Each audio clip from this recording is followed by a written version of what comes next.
Hello, আসসালামু আলাইকুম। ওয়ালাইকুম আসসালাম ম্যাডাম। আচ্ছা, তোমরা শুনতে পাচ্ছ আমাকে? জি ম্যাডাম। আচ্ছা, আমি তো ১০ মিনিট অপেক্ষা করলাম। এখন তোমাদের পার্টিসিপেশন আসলে খুবই, কি বলবো, ডিসঅ্যাপয়েন্টিং একটা ব্যাপার হয়েছে। মানে যাই হোক, তোমাদের কি এরকমই অবস্থা নাকি আসবে আস্তে, আস্তে জয়েন করবে? ম্যাডাম ১০০ র মতো হতে পারে আরকি ম্যাডাম। আচ্ছা, যাই হোক, তাহলে আমার মনে হয় আমার একটা টার্গেট ছিল আমি ১০ মিনিট একটু অপেক্ষা করব। অন্যরা জয়েন করলে করুক আস্তে ধীরে। হ্যাঁ, আমি শুরু করে দেই। ঠিক আছে? জি ম্যাডাম। করব শুরু নাকি একটু অপেক্ষা করব ৫ মিনিট? না ম্যাডাম, শুরু করে ফেলেন ম্যাডাম, আস্তে, আচ্ছা, আস্তে। ঠিক আপা আছে। হ্যাঁ, আসসালামু আলাইকুম। হ্যাঁ, ওয়ালাইকুম আসসালাম। আপু ভালো আছো? জি, আচ্ছা, আলহামদুলিল্লাহ। জি হ্যাঁ। আপা অনেকক্ষণ তো বসলেন। জি, হ্যাঁ, হ্যাঁ, এখন সেটাই। তো আমি শুরু করে দিই এইজন্য যে কারণ আসলে তোমাদের যেটা টপিকটা আসলে সেদিন পড়াতে পারি নাই। সো আমি আজকে একদিনেই শেষ করব এরকম একটা প্ল্যান করেই আজকে শুরু করছি। সো আর অপেক্ষা না করি। ঠিক আছে? আচ্ছা, তোমাদের এটা তো লাস্ট কার্ড, তাই না? লাস্ট কার্ডের আমাদের আর ২ টা আইটেম বাকি আছে। তার মধ্যে ২ নাম্বার আইটেম আমার যেটা সেটা clinical এনজাইমোলজি and lipid profiles of blood. ঠিক আছে? তো এই clinical এনজাইমোলজি and lipid profiles of blood এই আইটেমটা আসলে খুব বড় না, কিন্তু একটু ইম্পর্টেন্ট। মানে এটা প্রত্যেকটা টপিক থেকেই তোমাদের রিটেন এ কোয়েশ্চেন আসে, ভাইভাতেও জিজ্ঞেস করে। সো আমি পড়ানোর মধ্যেই বলে দিব যে কোনটা তোমাদের রিটেনে আসে, কিভাবে আসে, কোনটা ভাইভাতে জিজ্ঞেস করে। ঠিক আছে? সো একটু তোমরা আমার সাথে পার্টিসিপেট করো, একটু কনসেনট্রেট করো, তাহলে তোমাদের বুঝতে সুবিধা হবে। ঠিক আছে? আচ্ছা, এখন নামটা শুনে কি মনে হচ্ছে? এনজাইমোলজি। লজি মানে কি বলো তো? লজি মানে স্টাডি অফ সামথিং, তাই না? যেকোনো বায়োলজি, ফিজিওলজি, তাই না? তা এনজাইমোলজি মানে স্টাডি অফ এনজাইম, তাই না? আর সাথে একটা ক্লিনিক্যাল অ্যাড করেছে, তার মানে আমরা এনজাইম স্টাডি করে মানে এটা ডিজিজের সাথে রিলেট করতে পারি। এই সায়েন্সটাকে আমরা ক্লিনিক্যাল এনজাইমোলজি বলছি। আর লিপিড প্রোফাইলস অফ ব্লাড এটা তো আলাদা জিনিস, যে ব্লাডে যে লিপিডগুলা থাকে সেইগুলার কি, কি মানে প্রোফাইল আমরা দেখি, এবং সেটা আলাদা একটা টপিক। তবে এটার সাথে একটু রিলেট করে পড়বো আমরা, যেহেতু আমাদের কার্ডিয়াক মার্কার্স বা মানে হার্ট ডিজিজে কোন এনজাইম গুলা বাড়ে, যেহেতু হার্ট ডিজিজের ব্যাপারটা আছে, এই জন্য লিপিড প্রোফাইলটা আমাদের এই আইটেমের সাথে আমরা অ্যাড করেছি। হ্যাঁ, ঠিক আছে, তাহলে আমি শুরু করি। আচ্ছা, ক্লিনিক্যাল এনজাইমোলজি। এনজাইম তো আমরা পড়েছি, তাই না? এটা আমরা সবাই জানি। আমরা আরেকটু মনে করে নিই যে হোয়াট ইজ এনজাইম। হ্যাঁ, এখানে অনেক সময় তোমাদের এনজাইমটাও জিজ্ঞেস করে। Enzymes are protein catalyst produced by living cells that increase the rate of chemical reactions without themselves being changed in the overall process. এটা আমরা জানি, আমরা পড়েছি। হ্যাঁ, ১ নাম্বার কার্ডে যে এনজাইমগুলা ১ নাম্বার মনে রাখতে হবে যে ইম্পর্টেন্ট জিনিস হচ্ছে almost all enzymes are protein in nature. আর ক্যাটালিস্ট কথাটার অর্থ যে যেটা হচ্ছে কোনো রিঅ্যাকশনকে অ্যাক্সিলারেট করে, বাট ওভারঅল মানে রিঅ্যাকশনের শেষে সেটার কোনো চেঞ্জ হয় না, সেটাকে তো আমরা ক্যাটালিস্ট বলি, তাই না? সো এনজাইমকে আমরা বলছি প্রোটিন ক্যাটালিস্ট, যেগুলো হচ্ছে লিভিং সেলের ভিতরে প্রডিউসড হয় নরমালি। হ্যাঁ, তো এটা আমাদের জানা থাকলো যে হোয়াট ইজ এনজাইমস। আর ক্লিনিক্যাল এনজাইমোলজি আমি অলরেডি বলে দিয়েছি, এটা হচ্ছে measurement and analysis of enzymes in blood. ঠিক আছে? কিসের জন্য? For the diagnosis and treatment of disease. মানে ক্লিনিক্যাল কথাটা এসছে যেহেতু, সো আমাদের কোনো ডিজিজ ডায়াগনোসিস এবং ট্রিটমেন্টে আমরা এনজাইম মেজারমেন্ট এবং অ্যানালাইসিস করে যে সায়েন্সে আমরা করি, বা যেই এনজাইমের যে সায়েন্সটা আমরা অ্যাপ্লাই করি for diagnosis or treatment of disease, এই জিনিসটাই হচ্ছে ক্লিনিক্যাল এনজাইমোলজি। ঠিক আছে? তো সো তোমাদের আসলে ডেফিনেশনটা তোমাদের নিজের মতো করে বুঝে যে তোমাদের ওন ল্যাঙ্গুয়েজে বলো, সেটাই অ্যাকসেপ্টেড। ঠিক আছে? অ্যাপ্লিকেশন এভাবে আমরা বলতে পারি, application of science of enzyme in the diagnosis and treatment of diseases. ঠিক আছে? এ পর্যন্ত কোনো অসুবিধা আছে? তাহলে তোমাদের যদি ভাইভাতে জিজ্ঞেস করে হোয়াট ইজ ক্লিনিক্যাল এনজাইমোলজি অথবা রিটেনে আসে, বলতে পারবে তো? পারবে? জি ম্যাডাম, ইনশাআল্লাহ। আচ্ছা, ঠিক আছে, তাহলে এটা একটু মনে রাখবে যে ক্লিনিক্যাল এনজাইমোলজি জিনিসটা কি, এটা কিন্তু আমার অনেক সময় ভাইভাতে জিজ্ঞেস করে। আচ্ছা, তাহলে আমরা আজকে কি কি আমাদের what are the learning objectives, হ্যাঁ, আমরা কি কি পড়বো আজকে? ফার্স্টে আমরা এনজাইম নিয়ে যেহেতু মানে আজকে আমরা আলোচনা করব, সো প্লাজমাতে কি কি মানে main groups of enzymes in the plasma, কি কি ধরনের এনজাইম প্লাজমাতে আমরা পাই। তারপরে আমরা জানবো যে basis of application of clinical এনজাইমোলজি in disease. তার মানে যে কথাটা বলেছি যে ক্লিনিক্যাল এনজাইমোলজি অ্যাপ্লাই করে আমরা কিভাবে ডিজিজ ডায়াগনোসিস করতে পারি, সেই বেসিসটা জানবো। ঠিক আছে? আরো জানবো যে কারণ আমরা মানে আসলে যেটা হচ্ছে আমাদের এই এনজাইম অ্যাসে করে বা মেজার করে আমরা বিভিন্ন রকম ডিজিজ ডায়াগনোসিস করতে পারি। তবে আমরা আসলে এত ডিজিজ তো এখানে পড়বো না। আমাদের কারিকুলামে বা আমরা যেটা এখানে আমাদের পড়তে হবে, স্পেশালি আমরা ২ টা ডিজিজ একটু হাইলাইট করব। Enzymes related to disease of liver, আরটা হচ্ছে হার্ট।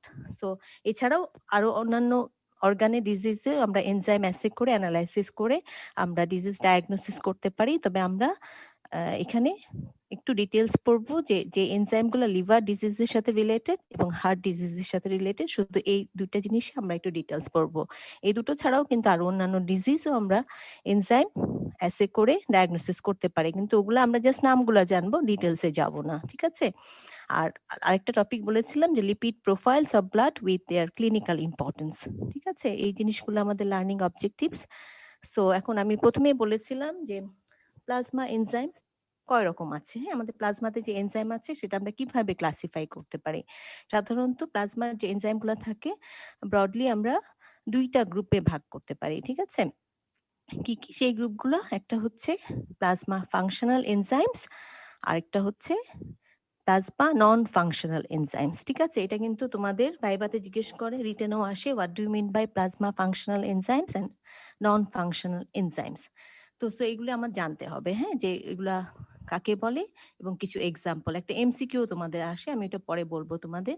সো এখানে কিন্তু নামেই বোঝা। সো আমাদের প্লাজমাতে ২ ধরনের এনজাইম আছে। একটা হচ্ছে প্লাজমা ফাংশনাল এনজাইমস, আরটা হচ্ছে প্লাজমা নন ফাংশনাল এনজাইমস। ঠিক আছে? তাহলে এখানে কিন্তু নামেই বোঝা যাচ্ছে। প্লাজমা ফাংশনাল এনজাইমস মানে হচ্ছে কি, যে এনজাইমগুলা মেইন ফাংশন ইন প্লাজমা, তাই না? এজন্য নামটা হয়েছে প্লাজমা ফাংশনাল এনজাইমস। আর যেই যেই প্লাজমা এনজাইমগুলা, যে এনজাইমগুলা প্লাজমাতে নন ফাংশনাল থাকে সাধারণত, হ্যাঁ, নর্মাল কন্ডিশনে এগুলা সাধারণত প্লাজমাতে খুব লো অথবা অলমোস্ট অ্যাবসেন্ট এরকমও থাকে, কিন্তু কোনো কন্ডিশনে এটা বেড়ে যেতে পারে।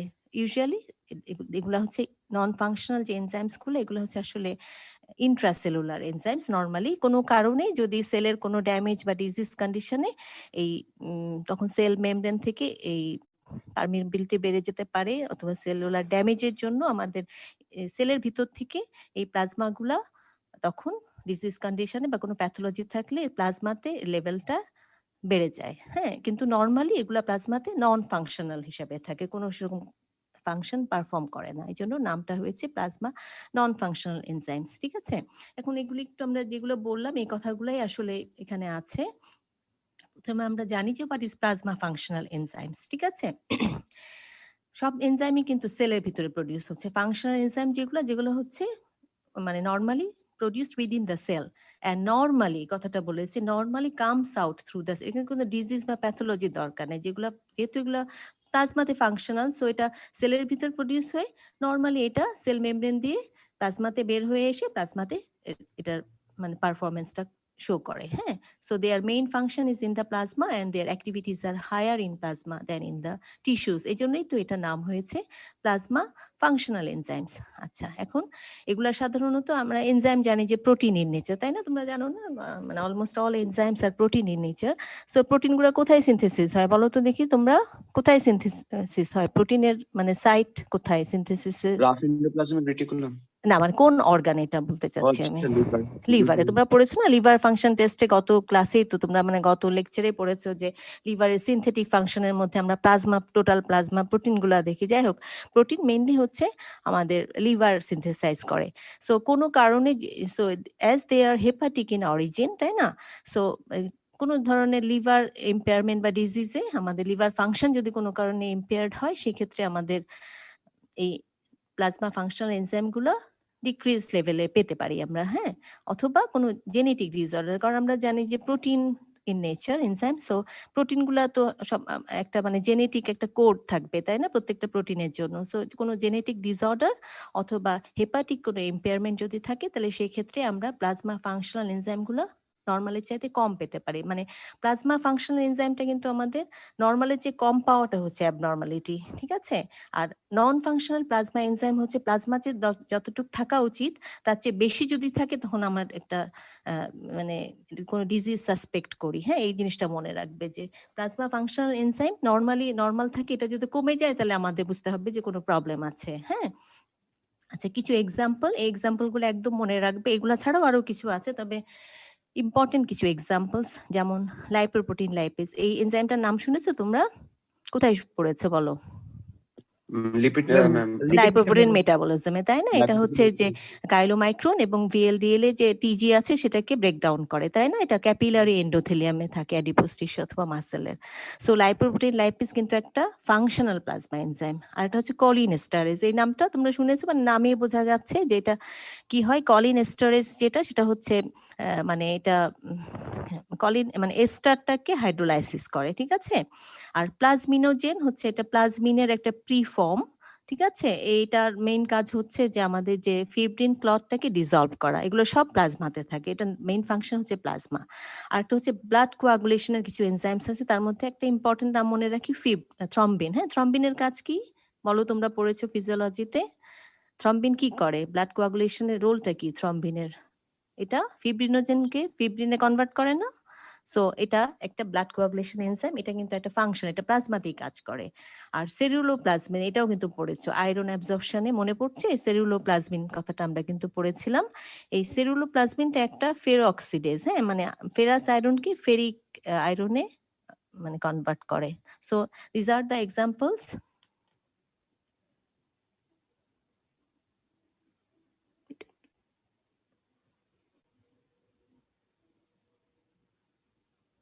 আচ্ছা, Faisal K77, okay 177 is requesting a remote control of your, okay record করছে নাকি? হুম আসসালামু আলাইকুম ম্যাম, হুম এটা হুম। আসলে একটু ভুলে আমার ক্লিক হয়ে গেছে একদম। আচ্ছা সরি ম্যাম, আচ্ছা, এটা কি আমি অ্যাপ্রুভ না ডিক্লাইন কি দিব? ডিক্লাইন করে দেন ম্যাম। আচ্ছা ঠিক আছে, ওকে, থ্যাংক ইউ। আচ্ছা ঠিক আছে, হ্যাঁ, তাহলে এই নামগুলো কেন বললাম মনে রাখতে, কারণ একটা এমসিকিউ আসে, আমি পরে তোমাদের স্লাইডে দেখাবো। সো কিছু এক্সাম্পল আমার মনে রাখতে হবে প্লাজমা ফাংশনাল এনজাইমস। আর নন ফাংশনাল এনজাইমস গুলা কি আমি অলরেডি বলেছি। এগুলো সাধারণত সেল থেকে ডেরাইভড করে, কোনো অর্গান বা টিস্যুর মানে যে সেল সেখানে ডেরাইভড করে, এবং ওটা নর্মালি ওই সেলের ভিতরেই থাকে। ওটা যেমন মানে সেলে তৈরি হয়ে নর্মালি বের হয়ে আসে, এটা কিন্তু নর্মালি বের হয়ে আসে না, নন ফাংশনাল যেহেতু। সো প্লাজমাতে তেমন কোনো এটার ফাংশন নেই, এটা সেলের ভিতরেই থাকে। Present in high concentration within cells, যেমন এক্সাম্পল গুলো একটা মনে, এই যে দেখো এই নামগুলো তোমরা পড়েছো না, এলডিএইচ, এএলটি, এএসটি, এগুলো আইসো এনজাইমে আমরা যখন পড়েছিলাম এই নামগুলোর সাথে কিন্তু আমরা পরিচিত হয়েছিলাম। প্লাস তোমরা কিছুদিন আগে লিভার ফাংশন টেস্ট পড়েছো, ওখানে আমরা এএলটি, এএসটি, এএলপি, তাই না, এই এনজাইমগুলা পড়েছি। সো দিজ আর অ্যাকচুয়ালি এগুলো হচ্ছে আইসো এনজাইম, ঠিক আছে? এগুলাই হচ্ছে নন ফাংশনাল প্লাজমা এনজাইম, সেলের ভিতরে এগুলা হায়ার কনসেন্ট্রেশনে থাকে নর্মালি। আর যখন এটা একদম মানে প্লাজমাতে একদম থাকে না সেটা না, এটা খুবই লো কনসেন্ট্রেশনে থাকে, অথবা একদমই অ্যাবসেন্টও থাকতে পারে। এই লো কনসেন্ট্রেশন থাকার কারণটা কি, নর্মাল যে একটা সেলুলার টার্নওভার রেট আছে, হ্যাঁ, সেই টার্নওভার রেটে খুবই লো কনসেন্ট্রেশনে আমরা পাই। একটা নর্মাল লেভেল আছে অবশ্যই, সেটা আমার জানতে হবে। যদি কোনো কারণে সেই নর্মাল লেভেলের চেয়ে এই নন ফাংশনাল প্লাজমা এনজাইমসগুলো বেড়ে যায়, তাহলে আমি বুঝতে হবে আমার একটা সাসপেক্ট করছি যে ডিজিজটা, সাপোজ আমার লিভারের কোনো মানে ডিজিজের কিছু সাইন সিমটম নিয়ে আমার কাছে পেশেন্ট আসলো। এখন আমি সাসপেক্ট করছি যে তার লিভার সেলের কোনো প্রবলেম হতে পারে, লিভার ডিজিজ, কিন্তু আমি সাসপেক্ট করলে তো হবে না, এটাকে আমি কনফার্ম করতে হবে। সো ওই সাইন সিমটমের সাথে মিলিয়ে আমি তখন লিভারের মানে যে এনজাইমগুলা লিভার ডিজিজে আমরা যে হেপাটোসেলুলার ড্যামেজের জন্য, যেমন এএলটি, এএসটি, অ্যালকালাইন ফসফেটেজ, এই এনজাইমগুলা যদি তাকে করতে দেই, করার পর যদি আমি রিপোর্ট পাই, রিপোর্টে দেখি যে হ্যাঁ নর্মাল লেভেলের চাইতে বেশি আছে, তাহলে আমি তখন ডায়াগনোসিসটা কনফার্ম করতে পারবো যেটা আমি সাসপেক্ট করেছিলাম, ঠিক আছে? এটাই কিন্তু আসলে বেসিস অফ ক্লিনিক্যাল এনজাইমোলজি, যে আমি সাসপেক্ট করি, সে এনজাইমগুলা অ্যাসে করে সেটা দেখার পরে যদি দেখি যে নর্মাল লেভেলের চাইতে বেশি, তাহলে তার ওই অর্গানে স্পেসিফিক ওই অর্গানে কোনো সমস্যা আছে বা ডিজিজ আছে। এই মানে জিনিসটা অ্যাপ্লাই করে আমরা আসলে ডিজিজ ডায়াগনোসিস করি, হ্যাঁ। আর here no specific function in plasma, যেহেতু প্লাজমাতে কোনো স্পেসিফিক ফাংশন নাই, এই জন্যই তো এটার নাম হয়েছে নন ফাংশনাল প্লাজমা এনজাইমস, ঠিক আছে? মেইনলি এগুলো ইন্ট্রাসেলুলার সেলের ভিতরে কাজ করে। তবে আমি একটু আগে বললাম যে ড্রাস্টিক্যালি ইনক্রিজড, নর্মালি লো কনসেন্ট্রেশনে থাকে, কিন্তু কখন অনেক বেশি বেড়ে যায় during sell damage or death. যে কোনো প্যাথোলজি, সেল ইনজুরি বা ড্যামেজ বা হাইপক্সিয়া, যে কোনো কারণে যদি সেলে কোনো ড্যামেজ বা ডেথ হয়, সেক্ষেত্রে আমাদের এই নন ফাংশনাল প্লাজমা এনজাইমসগুলো সেল থেকে বের হয়ে প্লাজমা লেভেলটা অনেক ফোল্ড রাইজ করে যেতে পারে, ঠিক আছে? এবং সেই ক্ষেত্রে তখন আমরা কি করব, মানে আমাদের কিভাবে হেল্প করছে এগুলা, measurement of this enzymes are very useful in diagnosis of disease by their tissue of origin. কারণ আমি জানি যে ওই আইসো এনজাইমটা লিভারে থাকে, ওই আইসো এনজাইমটা হার্টে থাকে, হ্যাঁ, ওইটা মাসেলে থাকে। সো আমি তো জানবো যে স্পেসিফিক ওই টিস্যুতে ওই এনজাইমটা আছে, এবং তখন আমি সেটা যদি আমি মেজার করে দেখি যে ওটা লেভেলটা বেশি আছে, তাহলে আমার ডায়াগনোসিসটা কনফার্ম যে হ্যাঁ তার হার্টে প্রবলেম, অথবা তার লিভারে প্রবলেম, অথবা তার ব্রেইনে প্রবলেম, অথবা মাসেলে প্রবলেম। ঠিক আছে, এই পর্যন্ত বুঝেছো? কোনো সমস্যা আছে? মানে বেসিক জিনিসটা কিন্তু এইটাই, হ্যাঁ, ক্লিনিক্যাল এনজাইমোলজি, যে ইন্ট্রাসেলুলার এনজাইমগুলো নরমালি লো কনসেন্ট্রেশনে থাকে, যদি ডিজিজ কন্ডিশনে এগুলা মানে সেল থেকে বের হয়ে প্লাজমা লেভেলটা এলিভেটেড হয়ে যায়, এবং সেটা মেজার করে আমরা সেই স্পেসিফিক যে টিস্যু বা অর্গানে প্রবলেম আছে সেটা আমরা ডায়াগনোসিস করতে পারি। ঠিক আছে, আচ্ছা, এখন এই কথাগুলো আমি বলে ফেলেছি যে সাধারণত নন ফাংশনাল প্লাজমা এনজাইমসগুলা প্লাজমাতে ভেরি লো কনসেন্ট্রেশনে থাকে, তাই না? নর্মাল যে সেলুলার টার্নওভার, কিন্তু কি কারণে বেড়ে যেতে পারে? তোমরা একটা বলো তো, কি কারণে বাড়তে পারে? বলেছি আমি, কিন্তু বলো, একজন বলো। হেপাটোক্সেলুলার ড্যামেজ। হ্যাঁ, যে কোনো যদি কোনো মানে সেলুলার ড্যামেজ বা কোনো disease state of the tissue, হ্যাঁ, এটা লিভার টিস্যুর ডিজিজ কন্ডিশন হতে পারে, হার্ট টিস্যুর হতে পারে। সো যে কোনো ডিজিজ যদি হয় সেটাতে বাড়তে পারে, অথবা কোনো হাইপক্সিক, অথবা এটা আসলে আলটিমেটলি হাইপক্সিয়া বা ইনফেকশন, এসব কারণেই তো আসলে ডিজিজটা হচ্ছে, হ্যাঁ, সেটা একটা। আবার আরেকটা জিনিস আছে, আমি বলেছি যে নর্মাল সেলুলার টার্নওভার যদি কারো থাকে, তাহলে তো যে মানে একটা অ্যামাউন্ট আছে নর্মাল লেভেল, তার মধ্যে থাকবে। কিন্তু কিছু কিছু কন্ডিশন, যেমন ম্যালিগনেন্সি বা ক্যান্সার, এই ক্যান্সার বা ম্যালিগনেন্সিতে আসলে কি হয়, এটা আনকন্ট্রোল প্রলিফারেশন অফ সেলস হয়, ঠিক আছে না? তো সো যখন সেলুলার প্রলিফারেশনের কোনো কন্ট্রোল থাকে না, তখন সেলুলার টার্নওভার রেটটা অনেক বেড়ে যায়। সো আমরা কিন্তু এই নন ফাংশনাল প্লাজমা এনজাইম এটা মেজার বা অ্যানালাইসিস করে কিন্তু আমরা অনেক ম্যালিগনেন্সিও ডায়াগনোসিস করতে পারি বা ক্যান্সারও ডায়াগনোসিস করতে পারি, ঠিক আছে?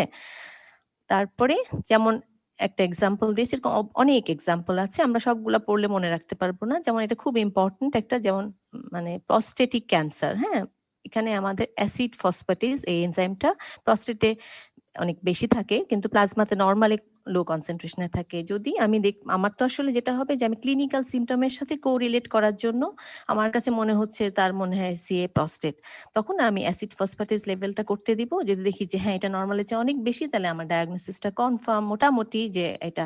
তারপরে আরো কিছু মানে কনফার্মেটরি টেস্ট আছে, কিন্তু আমি একটা মানে যেটা আমি সাসপেক্ট করেছিলাম সেটা আমি কনফার্ম করতে পারি যে হ্যাঁ এখানে আমার এই সিএ প্রস্টেট হওয়ার একটা সম্ভাবনা আছে। হ্যাঁ, ম্যাম হ্যাঁ বলো।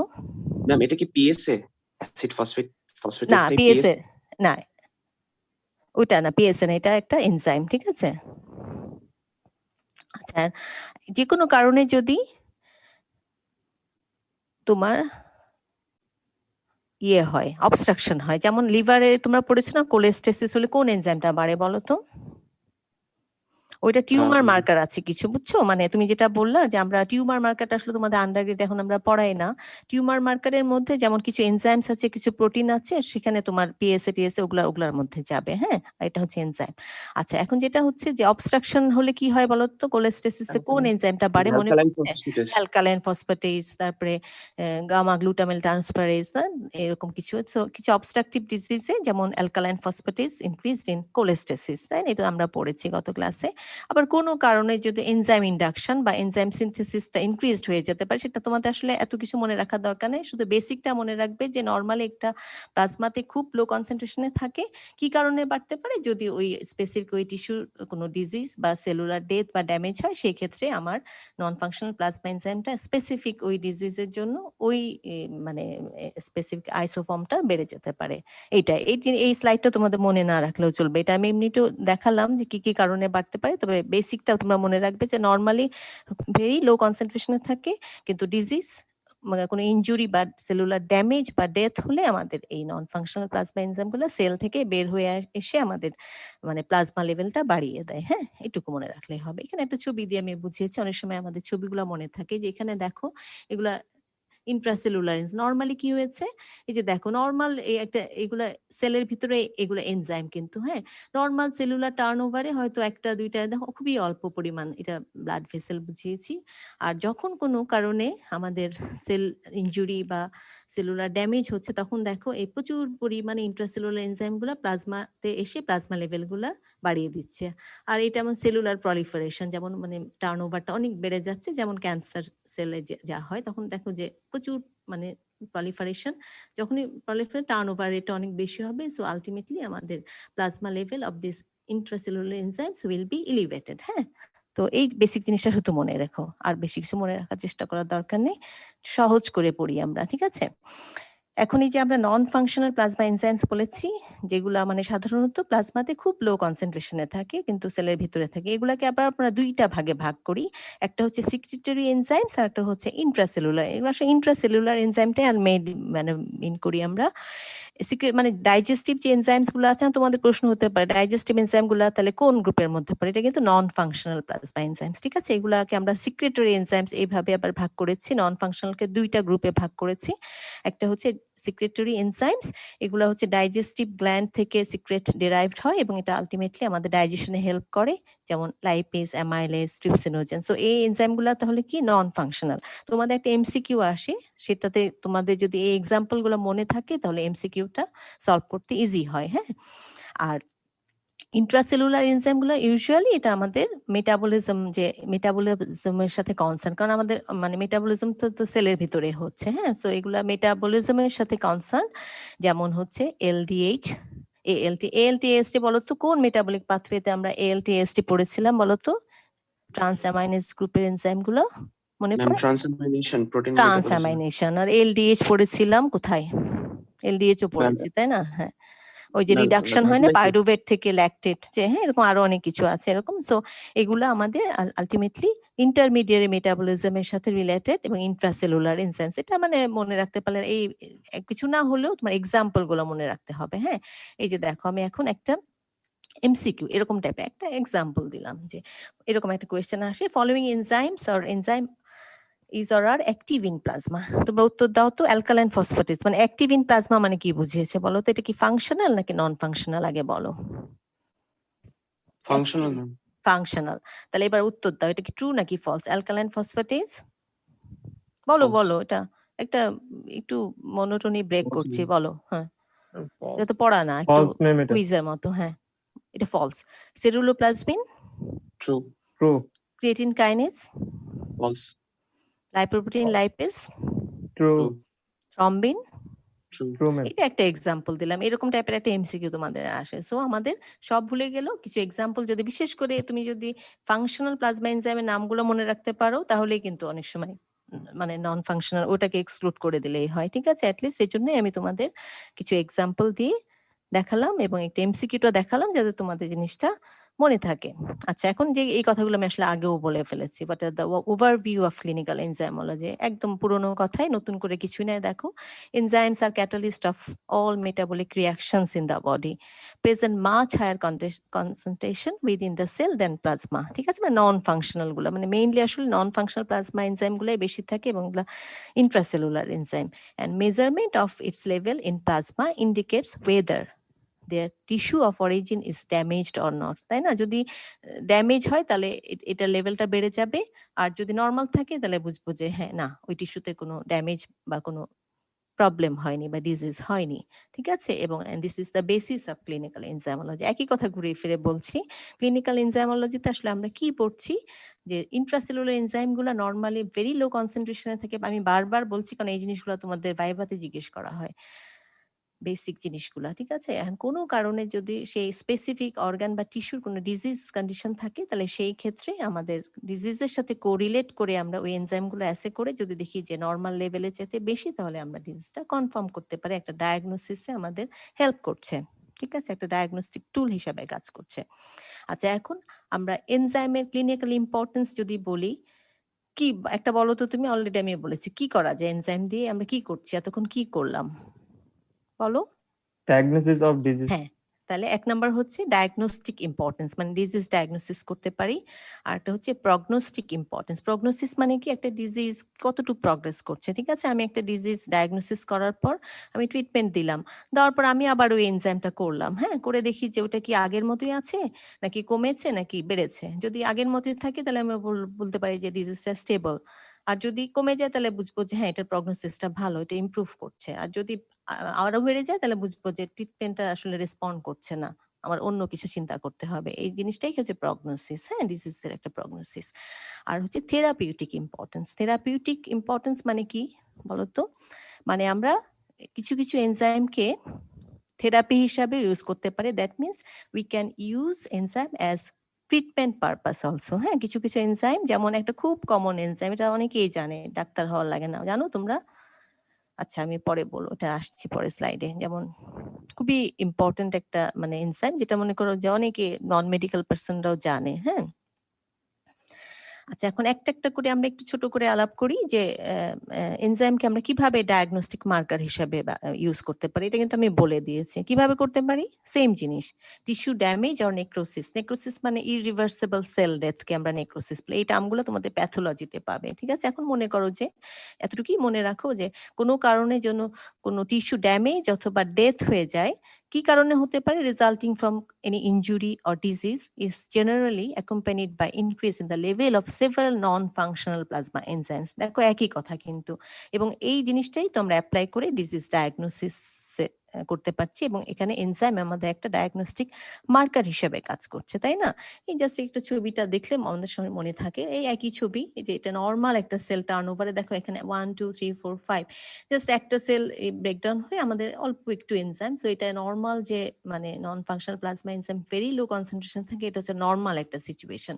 কিন্তু কোনো কারণে যদি সেলে প্লাজমা লেভেলটা বেড়ে যাবে, এখানে দেখো কতগুলো এনজাইম এসছে, তাই না? কিসের জন্য? সেল ড্যামেজের জন্য, কোনো ইনজুরি অথবা সেলুলার ডেথের জন্য, অথবা এই যে নেক্রোসিস। তো এই কারণে যদি আমার দেখা যখন 1 2 3 4 5 থেকে দেখো 3টা সেল মেমব্রেন ড্যামেজ হয়ে গেছে, এবং এখানে প্রচুর পরিমাণে নন ফাংশনাল প্লাজমা এনজাইমটা আমাদের প্লাজমাতে চলে এসছে। সো এই অবস্থায় যদি আমি প্লাজমা লেভেলটা দেখি অনেক ফোল্ড এলিভেটেড পাবো দেন নর্মাল। হ্যাঁ, তখন আমি স্পেসিফিক যেই ডিজিজটা সাসপেক্ট করছি সেই অর্গানে যে এনজাইমটা থাকে, সেই এনজাইমটা আমি যদি মানে মেজার করে অনেক ফোল্ড এলিভেটেড পাই দেন নর্মাল, তখন আমার সেই ডায়াগনোসিসটা আমি কনফার্ম করতে পারবো। সো এনজাইম এইভাবেই আমাদের ডায়াগনস্টিক মার্কার হিসেবে ইউজ হচ্ছে। হ্যাঁ, তো আমি আগেও বলেছিলাম যে অনেক অনেক রকম বিভিন্ন রকম ডিজিজ আমরা ডায়াগনোসিস করতে পারি এনজাইম অ্যাসে করে।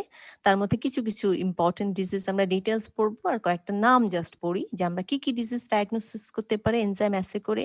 মায়োকার্ডিয়াল ইনফাকশন, এটা নাম শুনেছো তোমরা?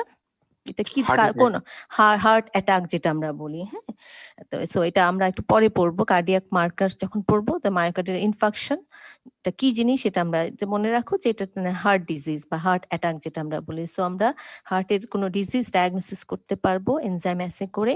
লিভার ডিজিজ গুলা ডায়াগনোসিস করতে পারে, এবং এই দুইটাই আমরা একটু ডিটেলস পড়বো বলেছি। এছাড়া মাসেল ডিজিজ, কিছু কিছু মাসেলে কিছু আইসো ফর্ম অফ এনজাইমস থাকে, সেগুলা দিয়ে আমরা মাসেল ডিজিজ ডায়াগনোসিস করতে পারি। বোনসের কিছু ডিজিজ আছে, সেগুলো করতে পারি। জিআই ট্র্যাক্টের কিছু ডিজিজ, যেমন একটা এক্সাম্পল যে যেমন তোমার প্যানক্রিয়াটাইটিস, হ্যাঁ, প্যানক্রিয়াসের ইনফ্লামেশন, এখানে তোমার অ্যামাইলেজ লাইপেজ এগুলো অনেক হাই লেভেলে পাই নর্মালের চাইতে। হ্যাঁ, সো আমরা সেরকম আরো অনেক আছে, তার মধ্যে একটা আমি এক্সাম্পল দিলাম। আর ক্যান্সারের কথা তো বলেছি, মনে আছে? সিএ প্রস্টেটে আমাদের অ্যাসিড ফসফেটেজ লেভেলটা অনেক এলিভেটেড, এরকম আরো অনেক ক্যান্সারে কিছু কিছু এনজাইম বাড়ে।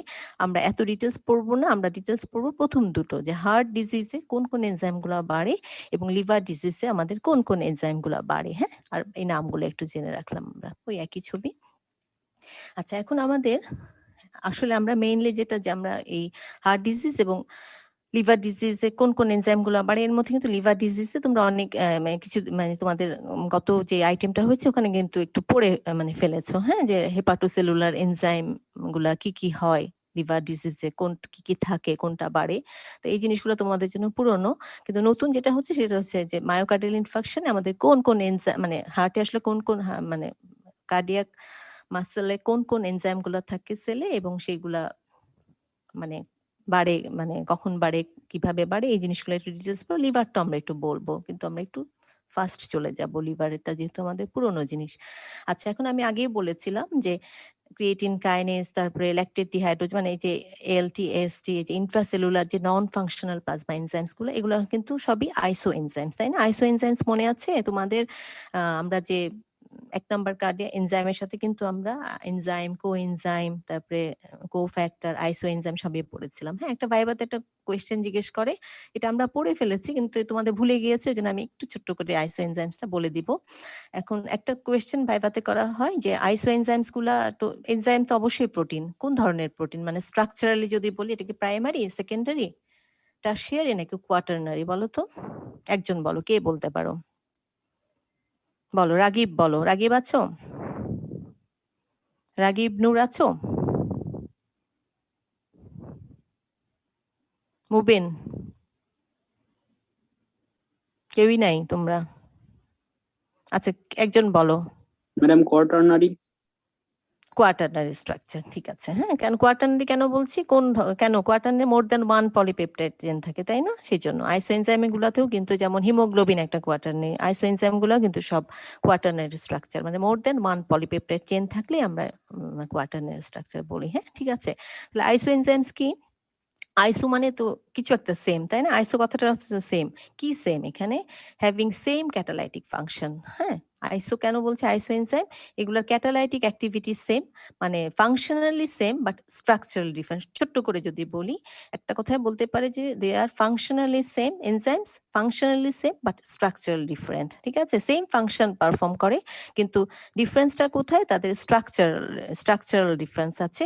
কারণ এনজাইম গুলা ওদের মানে অ্যামাইনো অ্যাসিড সিকোয়েন্সে ভ্যারিয়েশন আছে। ঠিক আছে, একটাতে হয়তো ভ্যালিন আগে আছে, আর একটাতে হয়তো টাইরোসিন আগে আছে। ওই জায়গায় মানে এই অ্যামাইনো অ্যাসিড সিকোয়েন্সিং এর ভ্যারিয়েশনে এইটুকু চেঞ্জের জন্য এটাকে আমরা আইসো এনজাইম বলছি, কিন্তু but they perform same function, that's why it is called isoenzymes. ঠিক আছে, এই যে দেখো, যেমন প্রত্যেকটা এনজাইমের জন্যই তো আসলে প্রোটিন যেহেতু একটা জেনেটিক কোড থাকবে, হয়তো জিন বি যেটা, সেটার অ্যামাইনো অ্যাসিড সিকোয়েন্সটা যেভাবে, সেটা আইসো এনজাইম বি, এটা মনে করো যে মাসেলে আছে। হ্যাঁ, আবার সেম এনজাইম একই কাজ করে, সেটার জেনেটিক মানে অ্যামাইনো অ্যাসিড সিকোয়েন্সটা অন্যরকম, এই জন্য এটা আরেকটা আলাদা জিন, তাই না? জেনেটিক কোডটা ডিফার করছে, তো সিকোয়েন্সিং এ ডিফারেন্স আছে, নাম্বারিং এ ডিফারেন্স থাকতে পারে। সো জিন সি, এটা আইসোএনজাইম সি, এটা মনে করো যে স্টমাকে এই আইসোফর্মটা আছে, কিন্তু ও মাসেলে যে কাজ করবে স্টমাকে একই কাজ করবে, কিন্তু ডিফারেন্সটা কোথায়? এদের হচ্ছে স্ট্রাকচারাল ডিফারেন্স, মানে এদের amino acid sequencing a difference আছে, এটাই আইসোএনজাইম। ঠিক আছে,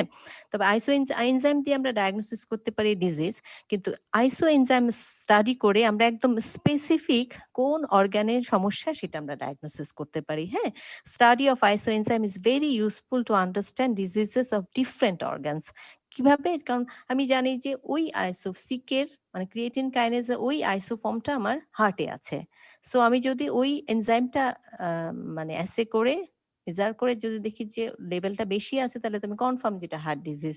অথবা ওই আইসোফর্মটা লিভারে আছে, লিভারে আমি তার ক্লিনিক্যাল সাইন সিম্পটমের সাথে ওই এনজাইমটা অ্যাসে করে দেখি বেশি, তাহলে আমি বুঝবো যে হ্যাঁ, স্পেসিফিক লিভারে সমস্যা আছে। হ্যাঁ, এজন্য আমরা specific disease diagnosis, specific tissue যেহেতু সেটা আইসোএনজাইমস অর্গান স্পেসিফিক, যেন ওই আইসোফর্মটা লিভারেই শুধু আছে, ওই আইসোফর্মটা শুধু মাসেলেই আছে। সো আমি কিন্তু স্পেসিফিক অর্গানের যে সমস্যা সেটা আইসোএনজাইম দিয়ে কনফার্ম করতে পারি। হ্যাঁ, এবং this is the detection may give clues to the site of pathology. এত বড় কথা আমার বলা দরকার নেই, মানে আইসোএনজাইম দিয়ে আমরা আসলে স্পেসিফিক টিস্যুর যে ডিজিজটা সেটা আমরা, যেহেতু এটা মানে টিস্যু স্পেসিফিক, সেই ক্ষেত্রে আমরা স্পেসিফিক টিস্যুতে প্রবলেমটা আমরা খুব ইজিলি ডায়াগনোসিস করতে পারি বাই অ্যাসেইং আইসোএনজাইমস। ঠিক আছে, এই পর্যন্ত এগুলো কিন্তু তোমরা পড়েছো। হ্যাঁ, কার্ড 1 এ পড়েছো, আমি এত বেশি এখন এগুলোও পড়েছো যে এক একটা আইসোএনজাইমের কি কি আইসোফর্ম আছে, কোথায় কোথায় থাকে, আমরা জাস্ট একটু মেমোরাইজ করি। হ্যাঁ, খুব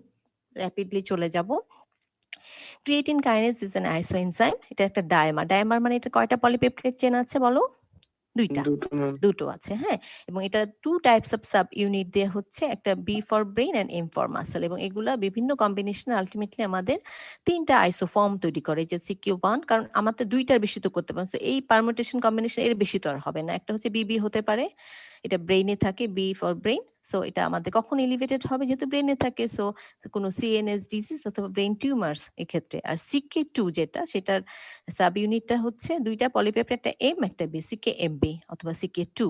এটা হার্টে পাওয়া যায়, ঠিক আছে। সো হার্ট ডিজিজে আমার কোন আইসোফর্মটা এলিভেটেড পাবো, সিকে টু অথবা সিকে এম বি। এটা কিন্তু ভাইভাতে জিজ্ঞেস করে, হ্যাঁ। সো সিকে এম বি ইজ মানে স্পেসিফিক, কার্ডিও স্পেসিফিক, ঠিক আছে, এটা যেহেতু হার্টে থাকে। সো এটা ইনক্রিজ পাবো কোথায়, অ্যাকিউট মায়োকার্ডিয়াল ইনফ্রাকশনে, হ্যাঁ, হার্ট অ্যাটাক যেটা আমরা বলি। আর সিকে থ্রি, এটা হচ্ছে দুইটাই এম সাব ইউনিট, স্কেলিটাল মাসেলে থাকে। সো স্কেলিটাল মাসেলের কোনো ডিজিজে আমরা সিকে থ্রি অথবা সিকে এম এম এই আইসোফর্মটা এলিভেটেড পাবো, ঠিক আছে। একটু চলে যাচ্ছি।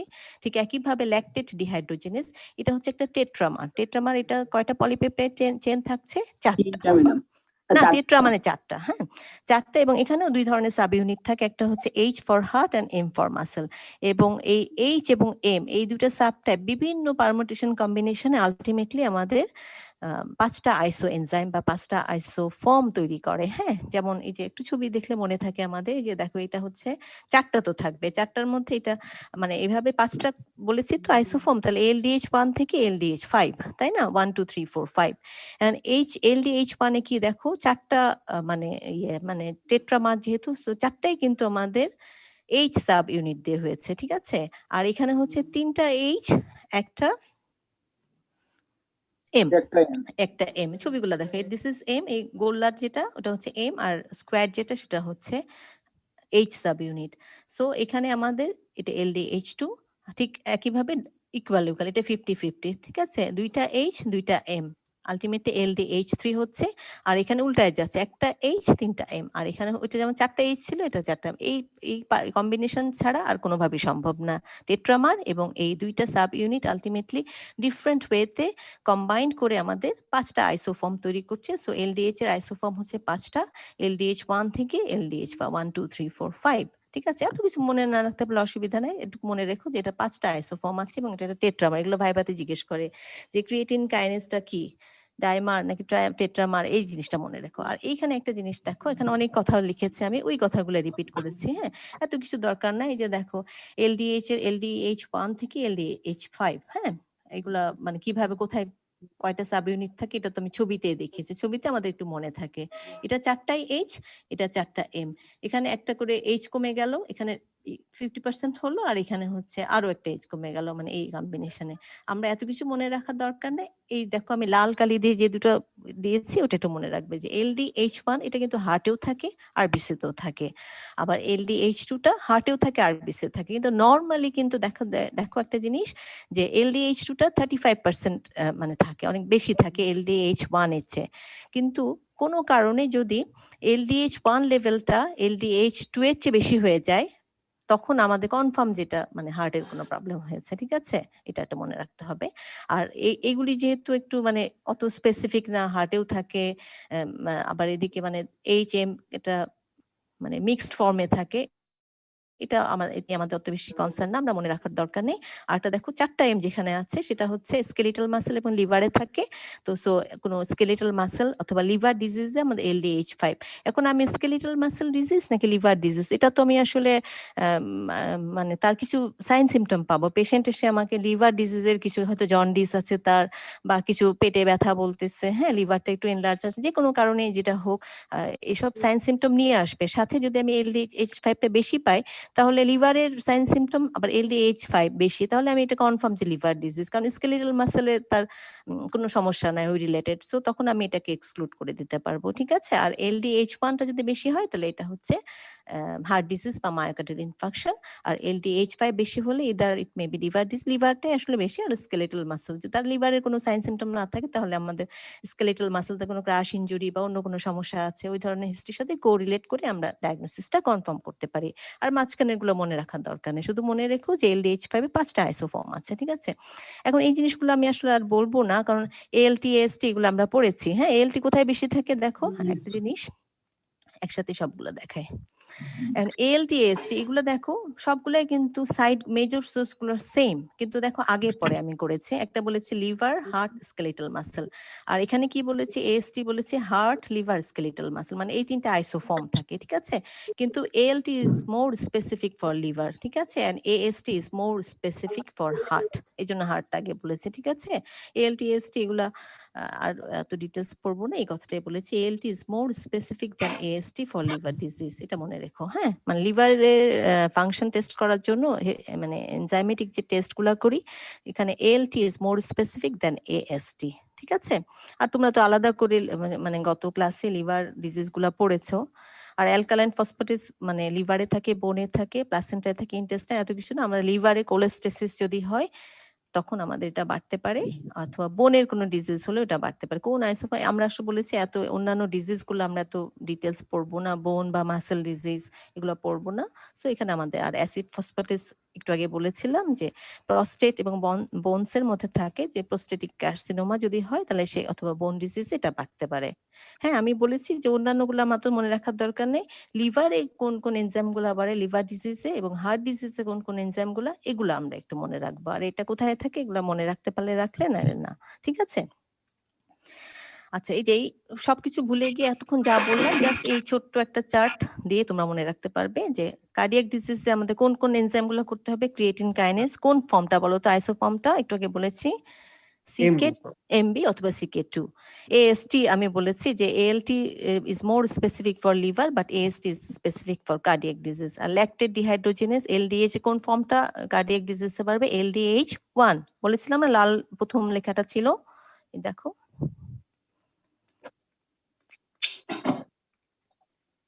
এই যে LDH1 হচ্ছে মায়োকার্ডিয়াল ইসকেমিয়াতে, ঠিক আছে। এত ডিটেলস না পড়ে আমরা যদি জাস্ট এই মানে টেবিলটা একটু মনে রাখি, একদম মানে ইম্পর্টেন্ট কিছু enzyme.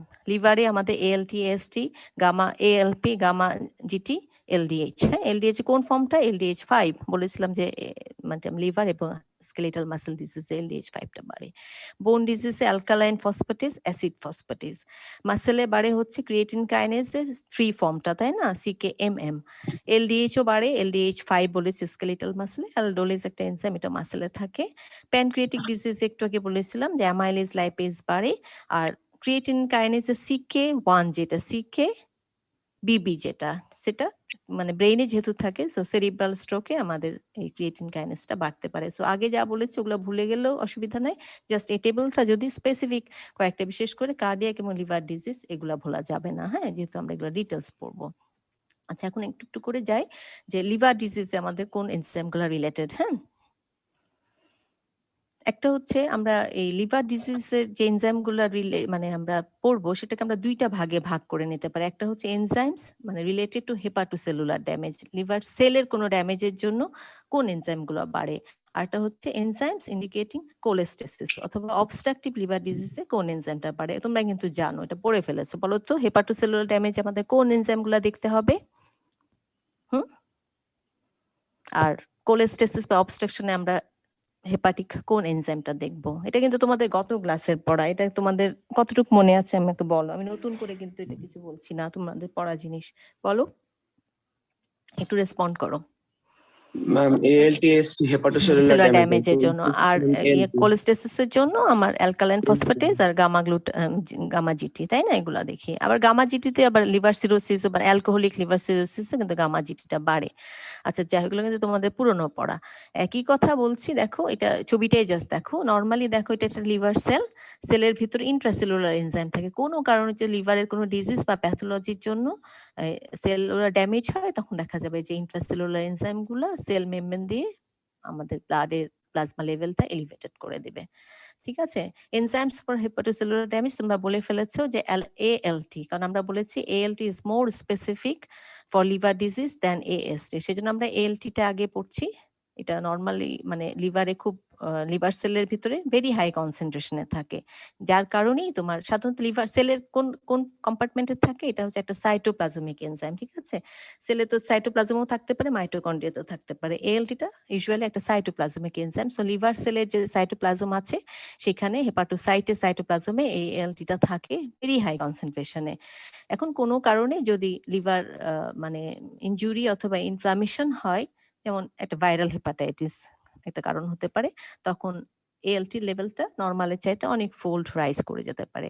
So I have to know the normal range of ALT. আমি যদি না জানি তাহলে এটা কি বাড়লো কমলো নাকি ঠিক আছে, এটা তো জানতে পারবো না। নর্মাল রেঞ্জটা হচ্ছে up to 45 international unit per litre. So আমি সাসপেক্ট করে এটা যদি টেস্ট করতে দিই, সেটা যদি দেখি এটা চেয়ে অনেক ফোল্ড বেশি হয়, তাহলে আমি কনফার্ম যে হ্যাঁ তার কোনো হেপাটোসেলুলার ড্যামেজ, ভাইরাল হেপাটাইটিস বা কিছু একটা কারণে তার এএলটিটা বেড়ে গিয়েছে। আর এএসটিটাও এত মানে লিভার স্পেসিফিক না, তারপরে বাড়তে পারে। এটা সাইটোপ্লাজমেও থাকতে পারে, মাইটোকন্ড্রিয়াতেও থাকতে পারে, ঠিক আছে। এটা দুইটা কম্পার্টমেন্টে থাকতে পারে। ক্যান অলসো বি, এটা শুধু মানে আমি বলেছি যে এটা লিভার ছাড়াও আসলে হার্টে থাকতে পারে, স্কেলিটাল মাসেলে থাকতে পারে, যার জন্য এটা কিন্তু অত বেশি লিভার স্পেসিফিক না। দেন মানে কার্ডিও স্পেসিফিকও বলা যায় না, শুধুমাত্র যদি কার্ডিয়াক মাসেলে থাকতো তাহলে বলা যায়। যাই হোক, তারপরে এএসটিটা সাধারণত আমাদের এলটি, এই যে বলেছি যে এলটিটাকে কেন লিভার স্পেসিফিক, যেটা ওটা যাই হোক একই কথা। এটা নর্মাল রেঞ্জটা হচ্ছে 0 to up to 40 international unit, ঠিক আছে।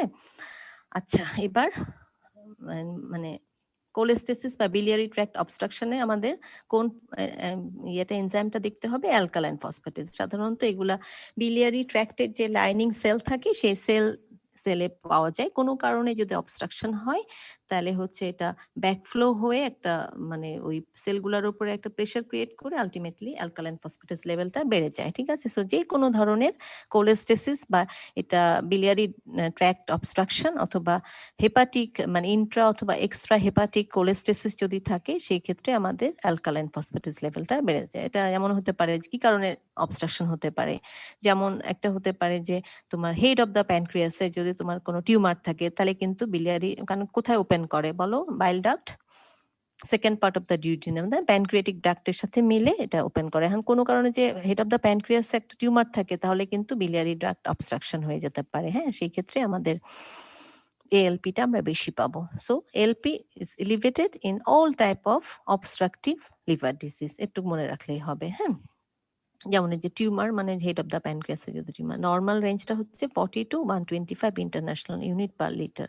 এটার চেয়ে যদি বেশি হয়ে যায় এবং সাথে আমার জন্ডিস থাকে, কারণ অবস্ট্রাকটিভ জন্ডিস আছে, সাথে আবার এএলপি বেশি, তাহলে কিন্তু আমি বুঝবো যে তার কোনো অবস্ট্রাকটিভ সমস্যা আছে। তখন কিন্তু আমি আল্ট্রাসোনোগ্রাম করে এমনও হতে পারে যে তার হেড অফ দ্য প্যানক্রিয়াসে একটা টিউমার, ক্যান্সার আছে, সেটাও ডায়াগনোসিস করে ফেলতে পারবো। হ্যাঁ, সবগুলো একসাথে মিলিয়ে আমাদের ডায়াগনোসিসটা কনফার্ম করতে হবে যে কি কারণে আমার এএলপিটা বেড়েছে। আর গামা গ্লুটামেট ট্রান্সফার বা গামা জিটি, এটা হচ্ছে অবস্ট্রাকটিভ লিভার ডিজিজে বাড়ে, এটা বাইল ডাক্টে থাকে, প্যানক্রিয়াসে থাকে, লিভারে থাকে। আর তোমাদের গত ক্লাসে তোমরা পড়েছো যে অ্যালকোহলিক লিভার সিরোসিসও কিন্তু আমাদের গামা, এটা মানে অবস্ট্রাকশনেও হয়, আবার অ্যালকোহলিক লিভার মানে লং টাইম ধরে যদি কেউ ক্রনিক অ্যালকোহলিক লিভার সিরোসিস যদি হয়, মানে লং টাইম কেউ যদি অ্যালকোহল কনজিউম করে, সেক্ষেত্রে তার লিভার সিরোসিস ডেভেলপ করলে গামা জিটিটা বেশি পেতে পারে। মানে এটা হয় যে লং টাইম অ্যালকোহল কনজাম্পশনের জন্য আমাদের লিভার সেল ডেথ হয়ে বা ড্যামেজ হয়ে যেতে পারে, যার জন্য আমাদের লিভারে যে গামা জিটিটা থাকে ওটার লেভেলটা বেড়ে যেতে পারে। আর বাইল ডাক্টে হয় যে আমাদের অবস্ট্রাকশনের জন্য বাইল ক্যানালিকুলি বা বাইল ডাক্টের যে লাইনিং সেল থাকে সেখানে থেকে আমাদের গামা জিটিটা সিক্রেশনটা বেড়ে যায়, এই জন্য এটা লেভেলটা বেশি পাই, ঠিক আছে। আচ্ছা, এখন আমি বলেছিলাম আমাদের কিন্তু একটা একটা করে বলবো বলেছিলাম যে এনজাইমে ডায়াগনস্টিক ইউজটা পড়েছে। এবার প্রগনোস্টিক ইউজ কি, এটা কিন্তু তোমরা বলতে পারে যে লিভার ডিজিজ, ঠিক আছে। এএলটি এসটি আমি দেখলাম যে বেশি আছে, তারপরে আমি তাকে ট্রিটমেন্ট করলাম, ট্রিটমেন্ট করার পর আবার এএলটি এসটি বা এএলপি দেখলাম বা গামা জিটি দেখলাম। যদি দেখি যে হ্যাঁ কমে গেছে, তাহলে আমি বুঝবো যে এটা মানে প্রগনোসিস ভালো। অথবা কার্ডিয়াক যে এনজাইম গুলো আছে, যে কারণে হার্ট ডিজিজ যে এনজাইম গুলো বাড়ে, সেটা আমি দেখলাম বেশি আছে, তারপরে ট্রিটমেন্ট দিলাম, ট্রিটমেন্ট দেওয়ার পর দেখলাম যেটা কমে আসছে, তাহলে এটা প্রগনোসিস ভালো।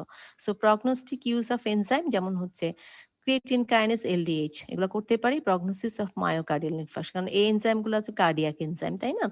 ঠিক একইভাবে এএলটি বা এএলপি প্রগনোসিস অফ হেপাটাইটিস, হ্যাঁ মানে এএলটি যদি বলি তাহলে হেপাটাইটিস বলা উচিত, কারণ অবস্ট্রাকটিভ কোনো লিভার ডিজিজ, অবস্ট্রাকটিভ জন্ডিসে এএলপিটা বেশি ছিল, ট্রিটমেন্ট দিলাম, আবার করলাম, দেখলাম যে এএলপিটা কমে গেছে। সো আমরা এনজাইম অ্যাসে করে কিন্তু ডিজিজের প্রগনোসিসটা বুঝতে পারি এইভাবে। যেটা বলেছিলাম যে বলবো থেরাপিউটিক ইউজ অফ এনজাইম, স্ট্রেপ্টোকাইনেজ একটা এনজাইম আছে, নাম শুনেছো তোমরা স্ট্রেপ্টোকাইনেজ? এই স্ট্রেপ্টোকাইনেজ এনজাইমটা কোথায় ইউজ হয় বলো তো?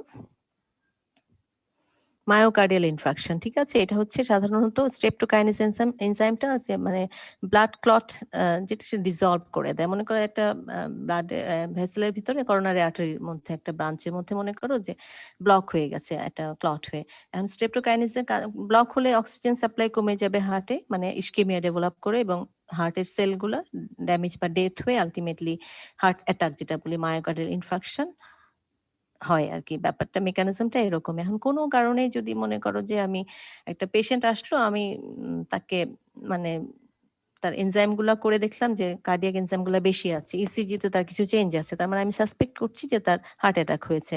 এখন হার্ট অ্যাটাকের ট্রিটমেন্ট তো আমি সাথে সাথে করতে পারবো না, এনজিওগ্রাম করে আরো কনফার্ম করতে হবে, হ্যাঁ, বা তার সার্জারি লাগবে কিনা। তার আগে যেটা আমরা করতে পারি যে উইদিন 6 আওয়ার একটা নির্দিষ্ট টাইম, মানে যখন তখন আসলে হবে না, অ্যাটাকের উইদিন 6 to 8 আওয়ার্স এর মধ্যে সাধারণত আমরা স্ট্রেপ্টোকাইনেজ ইনজেকশন যদি দিই তাহলে দেখা যায় যে স্ট্রেপ্টোকাইনেজটা ওই ব্লাড ক্লটটাকে একটু ডিসলভ করে দেয়। ডিসলভ করলে দেখা যাবে যে একটু স্পেস পাচ্ছে ব্লাড ফ্লোর জন্য, তখন হয়তো পেশেন্টের যে ইনিশিয়াল যে ইমার্জেন্সিটা সেটা অনেক সময় ওভারকাম করে, তারপরে আমি পরবর্তী যে স্টেপসগুলা সেটা নিতে পারি, ঠিক আছে। আচ্ছা, streptokinase is used in the treatment of myocardial infarction, যে কথাগুলো আমি বললাম। আর একটা আছে অ্যাসপারজিনেজ, এটাও একটা এনজাইম, এটা সাধারণত যে আমরা যে মানে ব্লাড ক্যান্সার বলি বা leukaemia, it is used in the treatment of leukaemia, ঠিক আছে। কিছু নাম মনে রাখলেও একটা মনে রেখো স্ট্রেপ্টোকাইনেজ, ঠিক আছে। আচ্ছা, এখন আমরা লিভার ডিজিজ শেষ করলে আমরা হার্ট ডিজিজ, হ্যাঁ, এটার পরে আমরা লিপিড প্রোফাইল পরে শেষ করব। কার্ডিয়াক বায়োমার্কার, তার মানে যেই বায়োমার্কার গুলা দেখে আমরা কার্ডিয়াক ডিজিজ ডায়াগনোসিস করতে পারি সেগুলাকে আমরা একসাথে বলেছি কার্ডিয়াক মার্কার বা কার্ডিয়াক বায়োমার্কার, ঠিক আছে। এখন কার্ডিয়াক মার্কার বা মানে হার্ট অ্যাটাক বা মায়োকার্ডিয়াল ইনফার্কশনে আমরা কোন কোন এনজাইম দেখি, তার আগে আমরা কয়েকটা টার্মের সাথে একটু পরিচিত হই, এই টার্মগুলো আসবে। বা মায়োকার্ডিয়াল ইনফার্কশনটাই বা কি, এটা তোমরা মেডিসিনে পড়বে ডিটেলস, কিন্তু এখানে আমরা যেহেতু টার্মটা ইউজ করব একটু মানে খুব মানে বেসিক জিনিসটা আমরা একটু জানি। হোয়াট ইজ অ্যাথেরোস্ক্লেরোসিস, ঠিক আছে। অ্যাথেরোস্ক্লেরোসিসটা কি, এই যে দেখো, এমনি একটু মনে রাখো যে এটা একটা ক্রস সেকশন, হেলদি আর্টারির ক্রস সেকশন। কোনো কারণে যদি মানে কোলেস্টেরল প্লাক ডিপোজিশন হয় তাহলে এখানে জিনিসটা কি হয়েছে, ভেসেলটা দেখো অনেক ন্যারো হয়ে গেছে, হ্যাঁ। তখন আলটিমেটলি কোনো মানে আর্টারিয়াল ওয়ালে কোনো টিয়ার হলে এই ব্লাড ক্লট হয়ে আলটিমেটলি কিন্তু আমাদের পুরো মানে ভেসেলটাকে ব্লক করে দিতে পারে, হ্যাঁ। তো সো এই কন্ডিশনে কি হচ্ছে, আমার অ্যাথেরোস্ক্লেরোসিস বলছি এই জিনিসটাকে। It is a condition in which arteries are blocked to a greater or lesser extent. কিসের জন্য আর্টারি ব্লক হচ্ছে, বাই ডিপোজিশন অফ কোলেস্টেরল। অনেক যদি ব্লাডে কোলেস্টেরল লেভেল বেশি থাকে আমাদের, তাহলে কোলেস্টেরল প্লাক ফর্মেশন হয়ে আমাদের আর্টারি ব্লক করে দিতে পারে। যেন হার্টের ব্লাড সাপ্লাই কি দিয়ে হয়, করোনারি আর্টারি দিয়ে। সো এই করোনারি আর্টারির কোন একটা ব্রাঞ্চে হয়তো কোলেস্টেরল প্লাক ফর্মেশন হয়ে আমাদের অ্যাথেরোস্ক্লেরোসিস হলো। এবং এই অ্যাথেরোস্ক্লেরোসিস এখন এই যে ন্যারো একটা এই স্পেসটা দিয়ে যে অ্যামাউন্ট অক্সিজেন মানে হার্টে সাপ্লাই হবে, হ্যাঁ, বা এটা দিয়ে কি হবে বা এটা দিয়ে কি হবে, কমে যাবে না, এটা তো একদম কমে যাবে আর এটা তো একদম মানে ব্লকই হয়ে যাবে। তখন যে কন্ডিশনটা হয়, হার্টের যেই পোর্শনটাতে অক্সিজেন যাচ্ছে না, মানে অ্যাবসেন্স অফ অক্সিজেন, এই কন্ডিশনটাকে আমরা ইস্কেমিয়া বলি, হ্যাঁ। এবং ওই পোর্শনটুকু তখন হার্টের ওই মাসেল বা সেলটা বা টিস্যুটা ড্যামেজ বা ডেথ হয়ে যাচ্ছে, এবং এই কন্ডিশনটাকে আমরা বলছি মায়োকার্ডিয়াল ইনফ্রাকশন, ঠিক আছে। তো এটা অ্যাথেরোস্ক্লেরোটিক চেঞ্জের জন্যই আমাদের এই ব্যাপারগুলো ঘটছে, হ্যাঁ। এই যে এখানেও একটা ছবি, যে দেখো এটা সুন্দর করে বলে দেখিয়েছি, এই যে দেখো হার্টের কর্নার এখানে একটা ব্লক হয়ে গেছে, হ্যাঁ। সো এই ব্লকের জন্য আলটিমেটলি আমাদের এই নীল পোর্শনটা যে দেখিয়েছি এখানে তোমার মানে এই পোর্শনটুকুতে আমাদের মানে ব্লাড সাপ্লাই কমে যাওয়ার জন্য, অক্সিজেন সাপ্লাই কমে যাওয়ার জন্য এখানে একটা এটা নেক্রোসিস বা মানে ডেথ বা ইরিভার্সিবল ডেথ বা ড্যামেজ হয়ে গেছে এই হার্ট টিস্যুর, ঠিক আছে। এবং এই কন্ডিশনটাকে আমরা মায়োকার্ডিয়াল ইনফ্রাকশন বলছি, হ্যাঁ। এটাই দেখো একই জিনিস। Myocardial infarction is the irreversible death, অথবা এই কথাটা বলেছিলাম না, নেক্রোসিস মানে irreversible death of heart muscle. কিসের জন্য হচ্ছে? Due to prolonged lack of oxygen supply, অথবা ডিউ টু ইস্কেমিয়া তোমরা বলতে পারো। তারপরে যদি তোমার করলে হোয়াট ইজ ইস্কেমিয়া, তখন বলবা যে ল্যাক অফ ব্লাড সাপ্লাই। ঠিক আছে, এই একই জিনিস। এই যে দেখো এখানে একটা ব্লকেজের জন্য এখানে আমাদের করোনারি আর্টারি একটা ব্রাঞ্চে ব্লক হয়েছে এবং এই এরিয়াটা নেক্রোজড হয়ে গেছে বা ড্যামেজ হয়ে গেছে, এবং এই জিনিসটাই হচ্ছে মায়োকার্ডিয়াল ইনফাকশন। এই পোর্শনটুকু ডেথ হয়ে গেলে হার্টের এই পোর্শনটুকু তার কাজ করবে না, তাই না? সো মানে কমপ্লিট ব্লক হয়ে গেলে আলটিমেটলি অনেক সময় একদম সাডেন মানে ম্যাসিভ কার্ডিয়াক অ্যাটাক হয়ে মানুষ হঠাৎ করেই মানে কয়েক সেকেন্ডের মধ্যে মারা যায়। আর যদি মানে লাকি হয় তাহলে সেক্ষেত্রে তার ট্রিটমেন্ট করার একটা স্কোপ থাকে। এই যে স্ট্রেপ্টোকাইনেসের কথা বলেছি, স্ট্রেপ্টোকাইনেস দিলে এই ব্লকটা একটু এই ক্লটটা একটু ডিসলভ হয়ে এখানে একটু স্পেস পেয়ে কিছু ব্লাড সাপ্লাই পেলো, অথবা যেটা করা হয় তখন পেশেন্ট যদি সার্ভাইভ করে সেক্ষেত্রে এনজিওগ্রাম করে দেখবে যে কোথায় ব্লক আছে, সে তখন যে রিং পড়ায়, একটা শুনেছো না, হার্টে রিং মানে এনজিওপ্লাস্টি বলে, এখানে একটা রিং দিয়ে এটা ডাইলেট করে দেওয়া হয় সেখানে, অথবা এটাও না হলে আমাদের বাইপাস সার্জারিতে যেতে হয়। ঠিক আছে, তো এটা তোমরা মেডিসিনে পড়বে, আমরা তো এখানে জাস্ট একটু জানবো যে এমআইটা কি বা মায়োকার্ডিয়াল ইনফাকশনটা কি, এবং মায়োকার্ডিয়াল ইনফাকশনে আমাদের কোন কোন এনজাইম গুলা বাড়ে এবং মানে কখন বাড়ে, একটা কাইনেটিক বিহেভিয়ার অফ এনজাইমস বা cardiac markers following myocardial infarction. এটা একটা রিটেনের কোশ্চেন আসে, অথবা তোমাদের কার্ডিয়াক মার্কার একটা শর্ট নোট হিসাবে আসতে পারে। ঠিক আছে, তো ওই চারটা আমাদের মনে রাখতে হবে। এটা আসলে বোঝার কিছু নাই, কিছু টাইম আছে যে কোন এনজাইমটা আগে বাড়বে, কোন এনজাইমটা কখন পিকে যাবে, কখন নরমাল হয়ে যাবে। সো আমাদের একটা সিরিয়াল এস্টিমেশন করতে হয় এই কার্ডিয়াক এনজাইমগুলো। আমি সাসপেক্ট করার পর আমি এনজাইমগুলো 6 ঘন্টা অ্যাপার্টে বা একটা নির্দিষ্ট টাইম পর পর দেখবো যে তার কি অবস্থা। তবে পেশেন্ট আসার তার চেস্ট পেন কখন শুরু হয়েছে এটা আমার জানতে হবে, কারণ কোন এনজাইমটা কখন বাড়বে এটার একটা টাইমিং এর একটা ব্যাপার আছে। হ্যাঁ, সেটার সাথে কোরিলেট করে আমি একটা কনফার্ম ডায়াগনোসিস যে তার হার্ট, কারণ বুকে ব্যথা তো অন্য কারণে হতে পারে, অ্যাসিডিটি সমস্যার জন্য চেস্ট পেন হতে পারে। হ্যাঁ, তো সো আমি চেস্ট পেন মানেই যে আমার হার্টের প্রবলেম তা না, সেটার জন্য আমার এই এনজাইম গুলা করে আমি ডিজিজটা মানে কনফার্ম যে this chest pain is due to MI বা মায়োকার্ডিয়াল ইসকেমিয়া।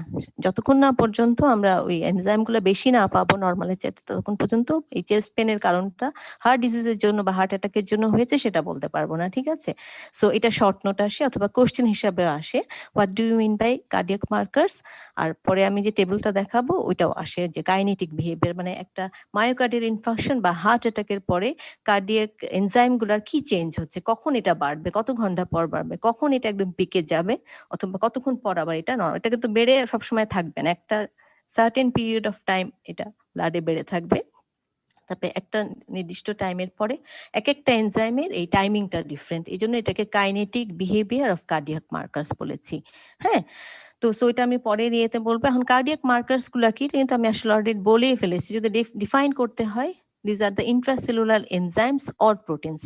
কার্ডিয়াক মার্কার মানে যে সব এনজাইম সেটা না, কিছু কিছু এনজাইম আছে, আর এনজাইম ছাড়াও কিছু নন এনজাইমেটিক প্রোটিনসও আছে, কারণ প্রোটিন কিন্তু এনজাইম না, এটাও তো হতে পারে, তাই না? সো কার্ডিয়াক মার্কার্স গুলা হচ্ছে intracellular enzymes or proteins release to blood following cardiac muscle damage. হ্যাঁ, কার্ডিয়াক মাসেল ড্যামেজ কখন হতে পারে? ডিউ টু ইস্কেমিয়া, তাই না? ব্লাড সাপ্লাই যখন অনেকক্ষণ ধরে কম থাকবে, এবং তখন কি হবে, এই ইস্কেমিয়া হয়ে যখন এমআই ডেভেলপ করছে তখন show serial change in plasma concentration. এই কার্ডিয়াক মার্কার গুলার কি হবে, একটা প্লাজমা কনসেন্ট্রেশন লেভেলে একটা চেঞ্জ আসবে with an initial rise followed by a fall. আমি বললাম না, যেটা এক টাইমে পর এটা বাড়বে, মানে বাড়া শুরু করবে, একটা টাইমে গিয়ে এটা একদম পিকে চলে যাবে, তারপরে একটা সার্টেন পিরিয়ড এটা আবার নর্মাল হয়ে যাবে। সো এই জিনিসটা আমার জানতে হবে যে কোন এনজাইমটা কতক্ষণ মানে অ্যাটাকের কতক্ষণে বাড়বে, কখন পিকে যাবে এবং কখন নর্মাল হবে। এই this is known as the kinetic behaviour. ওটাতে আমি চলে যাই। হ্যাঁ, আচ্ছা তার আগে সরি আমি একটু টাইপস গুলা বলি। হ্যাঁ, যে আমি বলেছি যেগুলো হচ্ছে এনজাইমও হতে পারে অথবা নন এনজাইমেটিক প্রোটিনও হতে পারে। So types of cardiac markers কি, অ্যাটলিস্ট দুটো তো বলতে পারবে, কিছু এনজাইমস আছে আর কিছু নন এনজাইমেটিক প্রোটিনস আছে। এনজাইম কি কি আছে কার্ডিয়াক মার্কারের মধ্যে? আমরা জানি যে ক্রিয়েটিন কাইনেজ অথবা ক্রিয়েটিন ফসফোকাইনেজ বলা হয় অনেক সময় এটাকে, ল্যাকটেট ডিহাইড্রোজেনেজ, আর হচ্ছে AST. These are the enzymes মানে কার্ডিয়াক এনজাইমস। এর মধ্যে সিকেএমবি কোন ফর্মটা? সিকেএমবি বা সিকে2 ইজ কার্ডিও স্পেসিফিক, তাই না? আর এনজাইম ছাড়া আর কি কি প্রোটিন আছে যেটা আমরা কার্ডিয়াক মার্কার হিসেবে ইউজ করি? একটা হচ্ছে troponin I and troponin T, আর একটা হচ্ছে মায়োগ্লোবিন। এগুলো হচ্ছে প্রোটিন বাট নট এনজাইম, আর these are protein and enzyme. ঠিক আছে? সো কার্ডিয়াক মার্কারের টাইপস যদি শর্ট নোট আসে, ডেফিনেশন বলবে, টাইপস গুলা বলবে, এভাবে ভাগ করে বলবে যে these are the enzymes and these are the non enzyme আর প্রোটিনস। হ্যাঁ, ঠিক আছে? Troponin I and troponin T আর মায়োগ্লোবিন। ঠিক আছে? এখন একটু এই কার্ডিয়াক মার্কারটা আমাদের ইউটিলিটিকে, এই কার্ডিয়াক মার্কার গুলো দেখে আমরা কি মানে সাহায্য পাচ্ছি বা আমাদের ডিজিজ ডায়াগনোসিস হেল্প করতে পারে?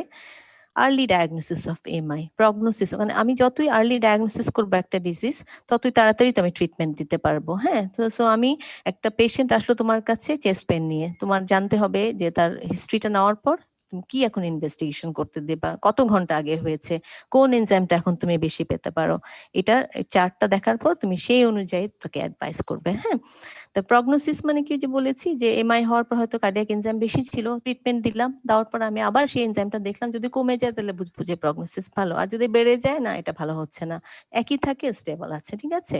তাহলে আমি যতই তাড়াতাড়ি ডায়াগনোসিস করতে পারবো আমি আর্লি ম্যানেজমেন্ট করতে পারবো। So it also assist in the early management, assist in risk stratification. Stratification কথাটার অর্থ হচ্ছে ক্লাসিফিকেশন। ঠিক আছে? মানে রিস্কটা ক্লাসিফাই, মানে আমি মানে সাধারণত ড্যামেজটা কতটুকু হয়েছে সেই প্রপোর্শনে আমি এনজাইমের লেভেলটা বেশি পাই। আমি যদি দেখি অনেক বেশি বেড়ে গেছে তাহলে মানে এটা অনেক সিভিয়ার একটা কন্ডিশন হয়ে যাচ্ছে, এই জন্য তার রিস্কটাও বেশি।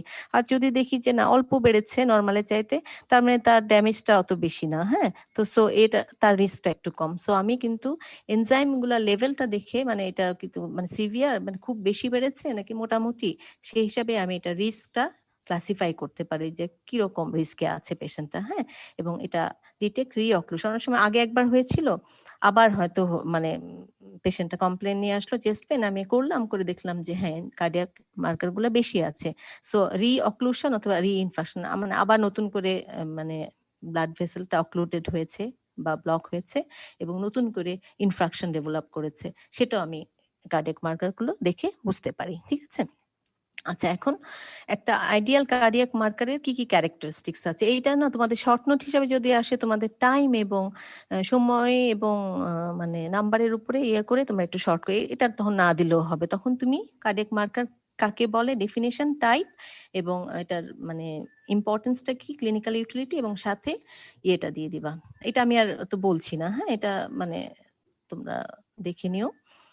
আমি ইয়েতে চলে যাচ্ছি, এইটাতে চলে যাচ্ছি। হ্যাঁ, এটা হচ্ছে যে একটা kinetic behaviour of cardiac markers following MI, মানে একটা মায়োকার্ডিয়াল ইনফাকশন পেশেন্টের অ্যাটাকের পরে কোন এনজাইমটা কখন বাড়বে, কখন পিকে যাবে, কখন নর্মাল হবে। ঠিক আছে? তোমরা আছো আমার সাথে? Yes ma'am. আচ্ছা, জি ম্যাম। আচ্ছা, তাহলে এই জিনিসটা পড়ো যে কোন কোন এনজাইম, আমি বলেছি এনজাইম গুলো, মায়োগ্লোবিন যেটা, এটা কি এনজাইম ছিল নাকি প্রোটিন ছিল বলো? এনজাইম না প্রোটিন? প্রোটিন। আচ্ছা, এই সাধারণত এই প্রোটিনটা তোমার স্কেলে মানে কার্ডিয়াক মাসেলের কন্ট্রাক্টিলিটিতে হেল্প করে। হ্যাঁ, মানে হার্টে অলওয়েজ কন্ট্রাকশন হচ্ছে না, অ্যাক্টিন, মায়োসিন, যেটাই হোক, না সরি এটা ট্রোপোনিন আমি ইয়ে করলাম। মায়োগ্লোবিনটা সাধারণত আমাদের একটা অক্সিজেন, মানে তোমার কি বলবো, এটা মাসেল প্রোটিন, তাই না? অক্সিজেন স্টোরেজে বা ক্যারিং এ হেল্প করে, তাই না? এটা কিন্তু হিমোগ্লোবিন না, মাসেলে থাকে, এটা হার্ট মাসেলে থাকে। সো ইউজুয়ালি এটা 2 to 4 আওয়ার্স অফ এমআই এটা ইনক্রিজ করে, কিন্তু একদম পিকে চলে যায় 8 to 12 আওয়ার্স, কিন্তু 1 ঘন্টার মধ্যে 1 ডে মানে 24 আওয়ার্সের মধ্যে এটা নর্মাল হয়ে যায়। সো একটা পেশেন্ট যদি তোমার চেস্ট পেন নিয়ে আসছে বলবে 2 দিন আগে, তাহলে কি আর তাকে মায়োগ্লোবিন করে লাভ আছে? এটা করে লাভ নাই, কারণ তার তো নর্মাল হয়ে গেছে, এটা আমার জানতে হবে। এটা অনেক আর্লি, মনে করো যে অ্যাটাকের পরপরই চলে আসছে, হ্যাঁ, যে 2 ঘন্টা আগে তার চেস্ট পেন, তখন আমি যদি এটা বেশি পাই তাহলে কিন্তু আমি একটা অ্যাটলিস্ট বলতে পারবো যে তার একটু, যদিও এটা কার্ডিও স্পেসিফিক না, অন্যান্য মানে মাসেল ডিজিজও বাড়তে পারে। সো এটা অত বেশি early marker but cardio specific না। যদি শুধুমাত্র কার্ডিও স্পেসিফিক হতো সেটা আমার জন্য হেল্প করতে, অ্যাটলিস্ট এক্সক্লুড করতে পারি আমরা যে তার কার্ডিয়াক মানে মায়োগ্লোবিন যদি নর্মাল থাকে 2 থেকে 4 ঘন্টার মধ্যে দেখলাম, অ্যাটলিস্ট হার্ট ডিজিজ না, এইভাবে বলতে পারি, এক্সক্লুড করতে পারি, কিন্তু একদম কনফার্ম করতে পারি না। ঠিক আছে? মায়োগ্লোবিনটা এক্সক্লুড করার জন্য যে হার্ট ডিজিজ না সেটার জন্য। সিকেএমবি যেটা সেটা দেখো 4 to 6 আওয়ার্স অফ এমআই বাড়বে। এখানে দেখো এই টাইমগুলো কিন্তু আসলে আমার বোঝানোর কিছু না, এটা তোমার মুখস্থ করতে হবে, ঠিক আছে? একটা তোমাদের নিজেদের মতো করে একটু কম বেশি হতে পারে, বুক টু বুক ভ্যারি করতে পারে, তবে 4 to 6 আওয়ার্সে বাড়বে, 12 আওয়ার্স এখানে বোঝানোর কিছু না, এটা তোমাদের মনে রাখার একটা টেকনিক বের করতে হবে। এটা 3 ডেজ এর মধ্যে এটা নর্মাল হয়ে যায়, ঠিক আছে? সো এটা আর্লি মার্কার এবং কার্ডিও স্পেসিফিক। সো এটা কিন্তু অনেক বেশি ইম্পর্টেন্ট। যদি একটা পেশেন্ট বললো যে আমার হ্যাঁ, মানে ইয়ে হয়েছে, চেস্ট পেইন শুরু হয়েছে এত ঘন্টার মধ্যে, তাহলে তুমি তখন এটা দিবে, হ্যাঁ? এবং এটা যদি বেশি পাও তাহলে কনফার্ম তার হার্ট ডিজিজ মানে এমআই হয়েছে। আর ট্রোপোনিন আই এবং ট্রোপোনিন টি আমি এটাই বলছিলাম, যেগুলো সাধারণত কার্ডিয়াক মাসেলের কন্ট্রাক্টিলিটিতে হেল্প করে। তার মধ্যে মানে ট্রোপোনিন আই যেটা, এটা বেশি কার্ডিও স্পেসিফিক, ঠিক আছে? এটা শুধুমাত্রই হার্টে থাকে, এটাও 4 to 6 আওয়ার্স এর মধ্যে বাড়ে এটার মতো। কিন্তু এটার একটা সুবিধা যে এটা মনে করো যে অনেক দিন পর্যন্ত এলিভেটেড থাকে। তার মানে একটা পেশেন্ট, হার্ট ডিজিজের পেশেন্ট হয়তো তোমার কাছে 8 দিন পরেও আসতে পারে। 8 দিন পরে আসলে তাহলে আমার কোনটা দেওয়া উচিত বলো তো, সিকেএমবি নাকি ট্রোপোনিন আই, কোনটা দেওয়া উচিত? Troponin I. হ্যাঁ, এই জিনিসটা তোমার বুঝতে হবে যে তার হিস্ট্রিও ঠিক মতো দিতে হবে, এবং তো তখন তুমি সিকেএমবি কিন্তু মানে 8 দিনের দিন এটা কিন্তু নর্মাল হয়ে গেছে। তুমি যদি এটা করো নর্মাল হয়ে বলে যে যান আপনি ভালো আছেন, বাড়িতে চলে যান, তাহলে হলো বাসায় গিয়ে লোকটা মারা যেতে পারে, তাই না? কারণ তাহলে এটা আমার ভুলের জন্য হলো। সো এটা কিন্তু আমার জানতে হবে যে আমি হিস্ট্রিটা নেওয়ার পর আমি এখন কোন এনজাইমটা দিব। এটা কার্ডিও স্পেসিফিক, একই টাইমে বাড়ে, শুরুতে আসলেও এটা দিতে পারি, কিন্তু দেরি করলে আমার দিতে হবে ট্রোপোনিন আই অবশ্যই, ঠিক আছে? ঠিক ওইভাবে ট্রোপোনিন টিটা অত কার্ডিও স্পেসিফিক না। এলডিএইচ এএসটি, এলডিএইচটাও স্পেসিফিক, তবে এএসটিটা তো আমাদের লিভার ডিজিজও বাড়ে। তো আমি এই চারটা আর বেশি সময় নষ্ট করলাম না, এটা তোমরা দেখে নিও, ঠিক আছে? এটা কিন্তু তোমাদের একটা রিটেনের খুব ইম্পর্টেন্ট কোয়েশ্চেন, যে what is the kinetic behaviour of cardiac markers following MI. Kinetic behaviour, এই কোন এনজাইমটা কখন বাড়ে, কখন পিকে যায়, কখন নর্মাল হয়, এই জিনিসটাই হচ্ছে kinetic behaviour. So short note হিসেবে আসলে তোমরা এই চারটা দিয়ে দিবে। কার্ডিয়াক মার্কার কাকে বলে, কার্ডিয়াক মার্কার কয় রকম আছে, এটার ক্লিনিক্যাল ইউটিলিটি কি, এবং এই চারটা দিলেই হয়ে যাবে শর্ট নোট, ঠিক আছে? এটা একটা গ্রাফিক্যাল ইয়ে দেখিয়েছে, একই জিনিস। আচ্ছা, এখন আমি লাস্ট ইয়েতে চলে যাই, টপিকে লিপিড প্রোফাইল। এটাও তোমাদের শর্ট নোট হিসেবে আসে, এটা আমি খুব বেশি বলবো না, খুব ছোট করে বলছি, কিছু সময় অনেকটা চলে গেছে, হ্যাঁ? তো what is lipid profile? It is a group of laboratory test done to assess the lipid status of an individual. হ্যাঁ, একটা ইন্ডিভিজুয়ালের লিপিডের কন্ডিশনটা, ব্লাডে লিপিডের মানে পরিমাণটা বা কন্ডিশনটা কি, স্ট্যাটাসটা কেমন আছে সেটা বোঝানোর জন্য, সেইটা দেখার জন্য আমরা যে টেস্টগুলা করি সেটাকেই আমরা লিপিড প্রোফাইল বলছি, হ্যাঁ? যেমন দেখো, এটার উদ্দেশ্যটা কি, আমাদের লিপিড যদি নর্মাল থাকে, লিপিড প্রোফাইলে আমরা কি কি কম্পোনেন্ট দেখে পরে বলছি, সেই কম্পোনেন্ট গুলা যদি সব নর্মাল থাকে তাহলে আমরা বুঝবো যে ওই লোকটার বা ওই পেশেন্টের কোনো মানে অ্যাথেরোস্ক্লেরোসিস অথবা করোনারি আর্টারি ডিজিজের কোনো রিস্ক নাই। আর যদি বেশি থাকে তাহলে বুঝবো যে তার মানে একটা রিস্ক আছে, যে যে কোনো সময় সে অ্যাথেরোস্ক্লেরোসিস অথবা করোনারি আর্টারি ডিজিজ ডেভেলপ করতে পারে। এখন কাদের করবো এটা, সবাইকে তো আর করবো না, কিছু ইন্ডিকেশন আছে। আচ্ছা, এখন আমরা কি কি কম্পোনেন্ট দেখি লিপিড প্রোফাইলে? আমরা সাধারণত 4টা কম্পোনেন্ট খুব কমনলি দেখি, তারপর আরেকটা এখন ইদানিং দেখা হয়। কম্পোনেন্ট গুলা কি, আমরা ব্লাডের টোটাল কোলেস্টেরলটা দেখি, এটা ডিজায়ার্ড লেভেলটা হচ্ছে এটা লেস দ্যান 200 মিলিগ্রাম/% থাকা উচিত। তারপরে ট্রাইএসাইলগ্লিসারল বা টিজি যাই বলে সেটা দেখি, সেটা ডিজায়ার্ড লেভেল থাকা উচিত লেস দ্যান 150 মিলিগ্রাম/%, ঠিক আছে? আর আরো দেখি হচ্ছে এলডিএল কোলেস্টেরল, এইচডিএল কোলেস্টেরল, এটার মধ্যে কোনটা গুড কোলেস্টেরল আর কোনটাকে ব্যাড কোলেস্টেরল তোমরা জানো, হ্যাঁ? এলডিএল কোলেস্টেরলটা হচ্ছে ব্যাড কোলেস্টেরল, এটা ডিজায়ার্ড লেভেল হচ্ছে লেস দ্যান 130 মিলিগ্রাম থাকা উচিত। আর এইচডিএল যে কোলেস্টেরল সেটা হচ্ছে গুড কোলেস্টেরল, সো এটা ব্লাডে বেশি থাকা, আমরা desired level more than 40 milligram. Male female একটু ভ্যারিয়েশন আছে, এগুলো তোমরা বুক টু বুক ভ্যারি করতে পারে, দেখিয়ে নিও, তবে এটা একটা অ্যাভারেজ বলেছি, হ্যাঁ? আর আরেকটা জিনিস ইদানিং দেখা হয়, সেটা হচ্ছে টোটাল কোলেস্টেরল এবং এলডিএল কোলেস্টেরল, এইচডিএল কোলেস্টেরল একটা রেশিও। এই রেশিওটা হচ্ছে লেস দ্যান 4 যদি থাকে তাহলে এটা মানে ভালো, আর এটা যদি 4 এর চেয়ে বেশি হয় তাহলে একটা রিস্কে চলে যায়, ঠিক আছে? সো আমরা লিপিড প্রোফাইলে কি কি কম্পোনেন্ট দেখি, টোটাল কোলেস্টেরল, এটা ডিজায়ার্ড লেভেলটা জানতে হবে, triacylglycerol, LDL cholesterol, HDL cholesterol, আর একটা দেখি ratio between total cholesterol and HDL cholesterol, ঠিক আছে? এগুলো একটু তোমাদের ভাইভাতে জিজ্ঞেস করা হয়, এবং শর্ট নোট হিসেবে আসলে লিপিড প্রোফাইল কাকে বলে, আমরা কি কি কম্পোনেন্ট গুলো দেখি, সাথে ডিজায়ার্ড লেভেলটা দিয়ে দিবে। এটা আসলে আরেকটা একই জিনিস, ডিজায়ার্ড লেভেল ছাড়াও আমি আবার বর্ডার লাইন লেভেল দিয়েছি এবং হাই রিস্ক লেভেল। তোমাদের এত মনে রাখার দরকার নেই, অ্যাটলিস্ট ডিজায়ার্ড লেভেল গুলো অ্যাটলিস্ট মনে রাখতে হবে, হ্যাঁ? মানে এতগুলো মনে রাখতে গেলে মনে রাখতে পারবে না। লিপিড প্রোফাইলের অবজেক্টিভস কি এটা আমি বলেছি যে ডিসলিপিডিমিয়া নামটা শুনে কি মনে হচ্ছে যে ডিস মানে অ্যাবনর্মালিটি, ব্লাড লিপিডের যদি কোনো অ্যাবনর্মালিটি থাকে, ঠিক আছে, এটা কি আমরা ডিস কথাটাই হচ্ছে অ্যাবনর্মালিটি। হ্যাঁ, অ্যাবনর্মালিটি কি হতে পারে, এটা ব্লাড লিপিডটা বেশিও হতে পারে কমও হতে পারে, তাই না, মানে হাইপোলিপিডিমিয়াও হতে পারে হাইপারলিপিডিমিয়া। ডিস মানে কিন্তু অ্যাবনর্মাল, আমাদের আমার মানে একটা কমন একটা ইয়ে হয় ডিস লিপিডিমিয়া, আমরা মনে করি যে বেশি লিপিড, বেশিটাও ভালো না কমটাও ভালো না, নর্মালের চেয়ে ডেভিয়েশনটাকে আমরা ডিস বলছি, ঠিক আছে। সো তার ডিসলিপিডিমিয়া আছে কিনা সেটা ডায়াগনোসিস করার জন্য আমাদের লিপিড প্রোফাইল টেস্ট হেল্প করবে। তারপরে একটা ডিসলিপিডিক পেশেন্ট আছে, আমি জানি তার ডিসলিপিডিমিয়া আছে, ইদার কম অথবা বেশি, তার প্রগনোসিস আগে কম বা বেশি ছিল যেটাই থাকুক, এখন আবার ট্রিটমেন্ট পাওয়ার পর আমি আবার দেখতে পারি যে তার লিপিড প্রোফাইলটা কি অবস্থা আছে। So this is the prognosis. একটা নোন ডিসলিপিডিমিয়ার পেশেন্টের প্রগনোসিস অ্যাসেস করার জন্য আমরা লিপিড প্রোফাইল টেস্ট করতে পারি। আর যেটা আগে বলেছি এইমটা হচ্ছে যে অ্যাথেরোস্ক্লেরোসিস এবং করোনারি আর্টারি ডিজিজের কোনো রিস্কে আছে কিনা সেই পেশেন্টটা, সেটা আমরা লিপিড প্রোফাইল দেখে, যদি তা নর্মাল থাকে তাহলে রিস্কে নেয়, যদি বেশি থাকে বর্ডার লাইনে থাকে তাহলে আর যদি হাই রিস্কে থাকে তাহলে আমি সেভাবে রিস্কটা অ্যাসেস করতে পারি। আচ্ছা, এখন লিপিড প্রোফাইল টেস্টের কিছু ইন্ডিকেশন আছে। হ্যাঁ, ইন্ডিকেশনটা কি, যদি কারো total cholesterol level, desired level বলেছিলাম 200 মিলিগ্রাম/%, কিন্তু যদি মানে নর্মালের মধ্যে কিন্তু একটু রিস্কে বর্ডার লাইন বা হাই রিস্কের এই রেঞ্জে থাকে, সাথে তার কোনো করোনারি আর্টারি ডিজিজের হিস্ট্রি আছে এবং দুইটা রিস্ক ফ্যাক্টর এমন হতে পারে যে তার ডায়াবেটিস আছে সাথে এবং তার মানে অনেক ওবিস, হ্যাঁ পেশেন্টটা, সেটা একটা রিস্ক ফ্যাক্টর। সেই ক্ষেত্রে আমার কোলেস্টেরল লেভেলটা যদি এই রেঞ্জের মধ্যেও থাকে, এটা কিন্তু নর্মাল মানে 200 এর যে সাথে এগুলো থাকলে আমার করতে হবে লিপিড প্রোফাইল টেস্ট।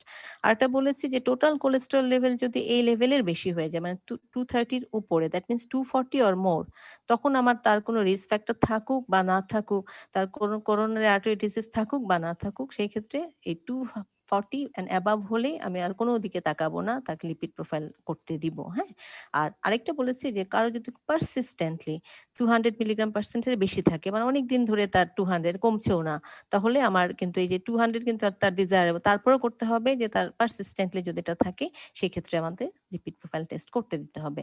এবং লিপিড প্রোফাইল টেস্ট যখন করতে বলবা, তোমার পেশেন্টকে কিছু প্রিপারেশন আছে, এটা যদি তুমি না বলে দাও তাহলে এটা হবে না। So what are the preparations গুলা হচ্ছে তাকে 10 to 12 আওয়ার ফাস্টিং থাকতে হবে, এটা না বললে কিন্তু হবে না। তুমি যদি না বলো পেশেন্ট কিন্তু খেয়ে চলে আসবে। এটা কেন ফাস্টিং থাকে, আমাদের যে লিপিড অ্যাবজর্পশনের জন্য একটা টাইম আছে, সেই টাইমটা যদি আমরা না দিই তাহলে আমাদের টিজি মানে যে কাইলোমাইক্রন দিয়ে তো অ্যাবজর্বড হয়, সেখানে টিজি লেভেলটা আমি বেশি পাবো। এটা মানে আসলে তার নর্মালি আছে, কিন্তু আমি যদি তাকে ফাস্টিং কন্ডিশনে না আসতে বলি তাহলে কিন্তু সেই ক্ষেত্রে আমাদের একটা মানে একটা ইয়ে হয়ে যাবে, রেজাল্ট মানে ইন্টারপ্রিটেশন হয়ে যাবে যে আমি টিজি অনেক বেশি পাবো, আমি বলবো যে আপনার তো টিজি বেশি, কিন্তু এটা আসলে সে ফাস্টিং ছিল না দেখে তার টিজি লেভেলটা, কিন্তু ফাস্টিং থাকলে যদি দেখবে যে ওই পেশেন্টারই টিজি লেভেল নর্মাল হয়ে গেছে। সো আমাদেরকে ফাস্টিং থাকতে হবে অ্যাটলিস্ট 10 to 12 আওয়ার্স। এই টাইমটা দিচ্ছি লিপিডের মানে কমপ্লিট অ্যাবজর্পশনের জন্য।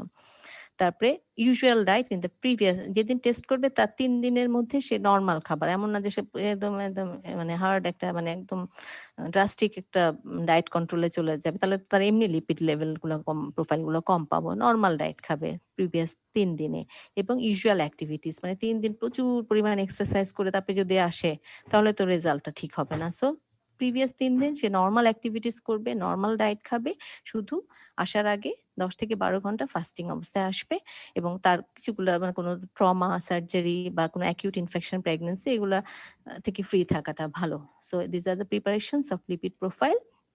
এখন আরেকটা কোয়েশ্চেন তোমাদের রিটেনে এবং ভাইভাতে জিজ্ঞেস করে, লিপিড প্রোফাইলে আমরা দেখেছি টোটাল কোলেস্টেরল, তারপরে টিজি, এলডিএল কোলেস্টেরল, এইচডিএল কোলেস্টেরল। এখন এই 4টা কম্পোনেন্টের মধ্যে তোমাদের একটা কোয়েশ্চেন আসে, দেখো তোমরা রিটেনে, যে এলডিএল কোলেস্টেরল ল্যাবরেটরিতে আমরা কিভাবে ক্যালকুলেট করি, এটা ভাইভাতে জিজ্ঞেস করে।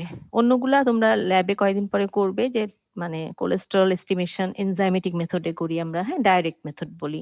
তারপরে তোমার ট্রাইঅ্যাসাইলগ্লিসারল, এটাও এনজাইমেটিক মেথডে করি। এইচডিএল কোলেস্টেরল এটা ডাইরেক্ট মেথডে করি। কিন্তু এলডিএল কোলেস্টেরল ল্যাবে কিন্তু আমরা সবসময় ডাইরেক্ট মেথডে করি না। হ্যাঁ, এটা আমাদের একটা ইকুয়েশন আছে, fried world equation. Fried world একজন সায়েন্টিস্টের নাম, উনি একটা ফর্মুলা বা ইকুয়েশন ক্রিয়েট করেছে, সেই ফর্মুলাতে অ্যাপ্লাই করে আমরা এলডিএল কোলেস্টেরলটা ল্যাবরেটরিতে এস্টিমেশন করি। এটা একটা রিটেনের কোশ্চেন এবং ভাইভাতে জিজ্ঞেস করা হয়। And what is the Friedewald ইকুয়েশনটা কি? তার মানে এই যে দেখো ইকুয়েশনটা দেখলে বুঝতে পারবে যে আমি যদি টোটাল কোলেস্টেরল মেজার করি ডাইরেক্টলি, এইচডিএল কোলেস্টেরল মেজার করি ডাইরেক্টলি এবং টিজিও মেজার করি directly, all in milligram per decilitre, তাহলে এই ফর্মুলাগুলো অ্যাপ্লাই করে কিন্তু আমি এলডিএল কোলেস্টেরলটা মেজার করতে পারবো। এটাকে আলাদা করে ডাইরেক্ট মেজার করতে হবে না। এই ফর্মুলাতে ফেলে আমি LDL cholesterol, total cholesterol minus HDL cholesterol minus 1/5 of triacylglycerol বা টিজি।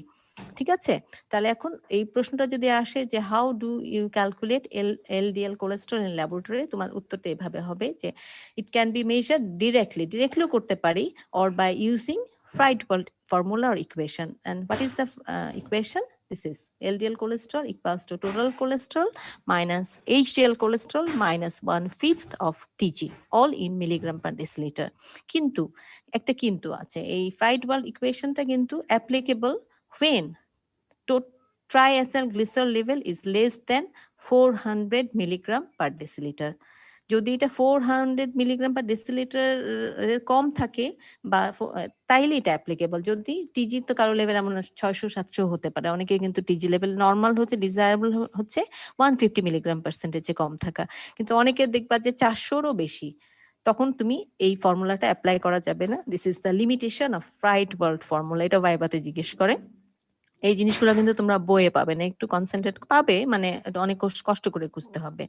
So if TG level is more than 400 milligram per DL, Friedewald formula can not be applicable. হ্যাঁ, তখন সেই ক্ষেত্রে আমাদের কি করতে হবে? ভাইবার কোশ্চেন হয়, তা ঠিক আছে তোমার টিজি লেভেল 400 মিলিগ্রাম পার্সেন্টের বেশি, তাহলে তুমি ফ্রাইড ওয়ার্ল্ড ইকুয়েশন অ্যাপ্লাই করতে পারছো না এলডিএল কোলেস্টেরল, তখন তুমি কি করবে?